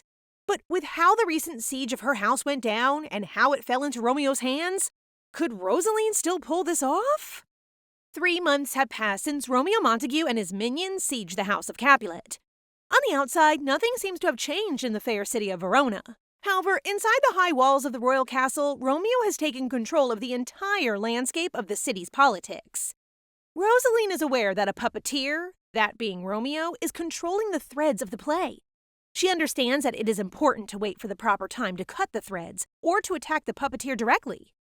In the last 3 months, Verona City's rule of power and influence is no longer a battle. It has turned into a full-on war. A Game of Thrones where Rosaline intends to win. Rosaline arrives at the royal castle to attend an event despite not wanting to. Eyes turn towards her and murmurs echo in the ballroom as she makes her way to face the king. After becoming the matriarch of the Capulets, a rumor spread that she betrayed the former Prince Aeschylus and became the king's new toy. And by king, that is Romeo! The audacity! Rosaline becomes the villain of the story, the scheming, power-greedy Lady Capulet. She is not unaware of the rumors that have been spreading. She fully understands why there are rumors about her, and she couldn't blame them because they did not know the full truth. Besides, they are not the enemy. It is who sits on the throne. She feels thankful that she didn't bring her son Mino to tonight's event. After all, he is just a child. He should not be surrounded by such a stressful environment. Romeo, or should I say King Romeo, greets Rosaline upon her arrival. Rosaline couldn't do anything but show a gesture of respect to the king, so she curtsied in greeting to the pretentious king of Verona, although she glares in contempt at the end of her gesture. Rosaline respectfully and gracefully rejects Romeo's offer to dance, which the latter surprisingly accepts. Right then, Rosaline realizes that Romeo has become quite at ease in his newly found position, as if it was nothing for him to get to where he is. Romeo has used his identity as the god's envoy to first take control of the church and then of the palace. After successfully overthrowing the former Friar Lawrence by exposing his devious works wrapped as an act of charity, Romeo gained much influence. The former friar of the church had underestimated what Romeo was capable of. Rosaline could not blame him for being so confident of pulling off his scheme. After all, he had the nobles under his clutches after getting rid of the former friar, and he also had the family connections of the Montagues. In the middle of her mental monologue, Romeo calls her attention to introduce her to Lord Aldeborn. Is he now trying to wed off Rosaline? Again, Rosaline gracefully rejects the introduction of Lord Aldeborn. She gains the approval of the audience who witness her attitude, saying they cannot deny her efficiency and that the former Capulet matriarch was not wrong for passing down the title to her. They compare her to her cousin, who they are unsure what to make of. On that cue, Juliet arrives and stands beside Romeo. She gleefully greets Rosaline, however the latter gives her a cold response and excuses herself. Juliet wonders how long will Rosaline keep on being cold toward her. In response, Romeo reminds her that she is the reason why their grandmother died, so she is not to expect that Rosaline will forgive her just like that. Gosh, he's manipulating her! Romeo suggests giving Rosaline some time to move on, and asks Juliet to just enjoy the party instead. As Rosaline is leaving the scene, she meets Paris for the first time since the tragedy at the Capulets happened. She has not prepared herself for the moment. She simply greets him and then immediately leaves. Paris tells Rosaline as she leaves that he will respect whatever road she wishes to take, and that he will always be with her whenever she's ready. I want to know what happened during the time skip. 3 months ago, when the Duke was held captive, Rosaline agreed to do Romeo's offer. Romeo would release the Duke, but in exchange, Rosaline must permanently cut ties with Paris and do everything that he commands her. For what reason? He's really absurd! Meanwhile, Paris was able to release himself from the chains that held him by the sheer brute force of smashing a rock. He couldn't accept being brought into chains by a madman like Romeo. He prayed that Rosaline and Mino were safe. The Duke heard Romeo and Rosaline approaching. As Romeo approached his cell, Paris dashed to attack him, landing a good punch on his face. Romeo was impressed that he was able to escape. Clearly, he underestimated the Duke. Romeo tried to throw a punch, but Paris evaded him. The Duke gained the upper hand. He held Romeo to the ground and gave a series of punches, swearing to kill him.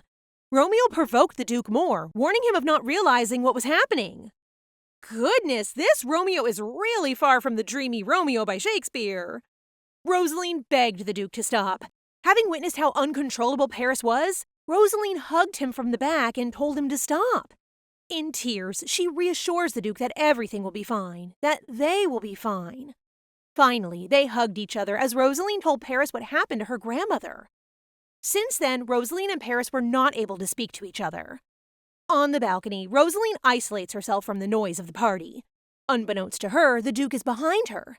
He approaches her, asking when she will ever talk to him. Rosaline cannot answer. She made a bargain after all. The Duke insists on speaking with her and asks how long she will keep on avoiding him. Rosaline begs Paris not to make things more difficult than it already is. Still, Paris insists. Rosaline, unable to handle the situation, takes action to walk away. However, Paris stops her, holds her arms, and turns her around to face him. Their faces are painted with longing and so many bottled up emotions. No, they clearly just want each other. And now that they're face to face, Paris cannot hold it any longer, and he hugs Rosaline, expressing how much he misses her. Rosaline confesses that she feels the same way. After 3 months, Rosaline and Paris finally have the moment to speak to each other. The Duke asks Rosaline if she really has the strength to give him a silent treatment forever. Although he knows that she's only doing it to protect them, it still hurts him to have her treat him like that. Rosaline tells him that the only harm ever comes when they are with each other. Their cutting communication with each other is only for the best. She is merely doing what Romeo wants, so he will leave Paris alone. She's only doing this to keep things peaceful. Paris thinks that she has lost her faith in him. He admits that he made the mistake of thinking that Romeo would stop. He did not expect that he would go as far as keeping them away from each other, but he will not let it happen again. But for Rosaline, nothing matters anymore. Paris realizes that Rosaline has changed. She is not the optimistic lady he knows anymore, the lady who always finds her way through things. Paris cannot just sit idly and do nothing about the situation. However, Rosaline tells him that they should keep their distance, and sooner they will get used to how things are. Poor Duke, this must have hurt so much. Romeo suddenly arrives, surprising them. He reminds them about his and Rosaline's agreement, that they will cut ties with each other, and reminds the Duke to stop being stubborn. But how can he stop when he knows the love of his life is being caged? The fake king approaches the Duke and informs him that he has forgiven him for hitting him that night. He even has the audacity to tell Paris to back off from what belongs to him, clearly referring to Rosaline. In response, Paris tells Romeo that his words make him want to constantly punch him even more until he never gets to see the light of day. Romeo says he will not deny the opportunity for a rematch against him. To stop things from escalating, Rosaline steps between them and warns that if they plan to kill each other, she will not stop them, even though she's doing exactly that. Romeo initially finds the sight amusing, but after seeing Rosaline's piercing gaze, he realizes that she's not joking. Romeo backs off and warns Paris that he was just lucky that Rosaline stopped them. Ha! As if he wasn't knocked out of his consciousness by Paris 3 months ago. Romeo heads back to the party, bringing Rosaline with him to introduce her to someone. Paris watched as the king dragged away the woman he loved. In rage and frustration, he smashes the glass of wine that Rosaline left. He blames himself for being in that situation. From a window, Juliet sees Paris distraught and watches as Romeo walks in with her cousin Rosaline. After the party ends, Romeo sends Juliet into her bed.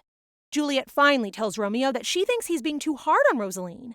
However, Romeo doubts that she cares so much for her cousin. He tells her that she probably feels that way because Rosaline is the only one in her family who acknowledges her existence. Instead of thinking about trivial matters, Romeo urges Juliet to focus on taking care of herself for the baby. Romeo excuses himself. Before Juliet can even say goodnight to him, Romeo walks out of the room. Now alone, Juliet reveals that she is, in fact, not carrying a child. Meanwhile, Paris reaches his abode, and there Aeschylus, the former prince, awaits his arrival. They're living together now? Paris approaches Aeschylus and sits on the table. Aeschylus figures that Rosaline already told Paris about her decision to cut off their connection. Although Paris recalls that he vouched to stand by any decision that Rosaline makes, he still feels the pain that the situation is causing both him and Rosaline. Just seeing Rosaline so ready to cast away everything about them makes the cuts in Paris's heart bleed even more. Aeschylus advises that if Rosaline is fine with the present circumstances, then Paris should be too. After all, they had not known each other that long enough. The former prince is sure that Paris can move forward sooner or later. As if it's that easy to move on, Your Royal Highness! However, Paris is not as accepting as Aeschylus with what is happening. On that note, the former prince decides to leave, knowing based on experience that Paris will not be recovering from this despair until the morning comes. Aeschylus reminds the Duke that it was not Romeo's decision to put him in exile under Paris's supervision. It was Rosaline who fought for his right to continue living in Verona. They have to respect what Rosaline wants for them, to be away from Romeo's clutches. The former prince tries to lighten up the mood by joking that Paris's place is 1,000,000 times better than being left dead somewhere outside the city. Obviously, this doesn't take effect on the broken-hearted Duke. Before Aeschylus is able to leave, Paris tells him that he does not intend to let Rosaline deal with Romeo all by herself. Right now, he does not care if she wants his help or not. It does not matter if he must become the world's worst nuisance if it means that Rosaline is able to hold his hands freely again. Paris is showing the burning desire and determination of a man in love. For Paris, he would prefer the feeling of the fluttering rush of uncertainties and the overwhelming lightness caused by Rosaline's presence, rather than the deafening hollowness ringing inside him without the woman he loves. The Duke is determined to do his best to help Rosaline, even just from the sidelines, even if she pushes him away. Seeing Paris's determination, Aeschylus feels a bit more at ease. Back at the Capulets' residence, Rosaline arrives and warmly greets her son, who is being taken care of by Tybalt. The young ray of sunshine tells his mother about the fairy tale his Uncle Tybalt read to him about magical ponies. Before he could finish telling his mother about the story, he fell asleep in the warmth of her arms.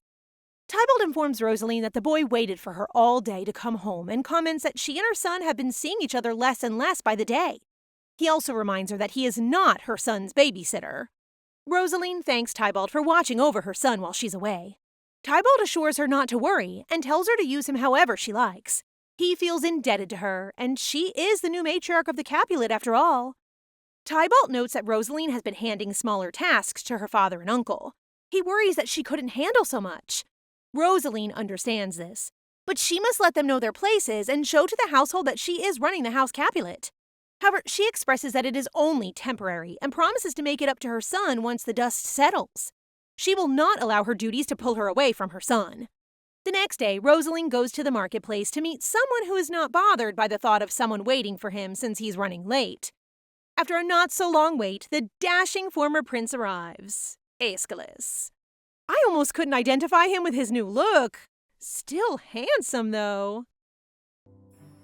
So, guys, what do you think of this story so far?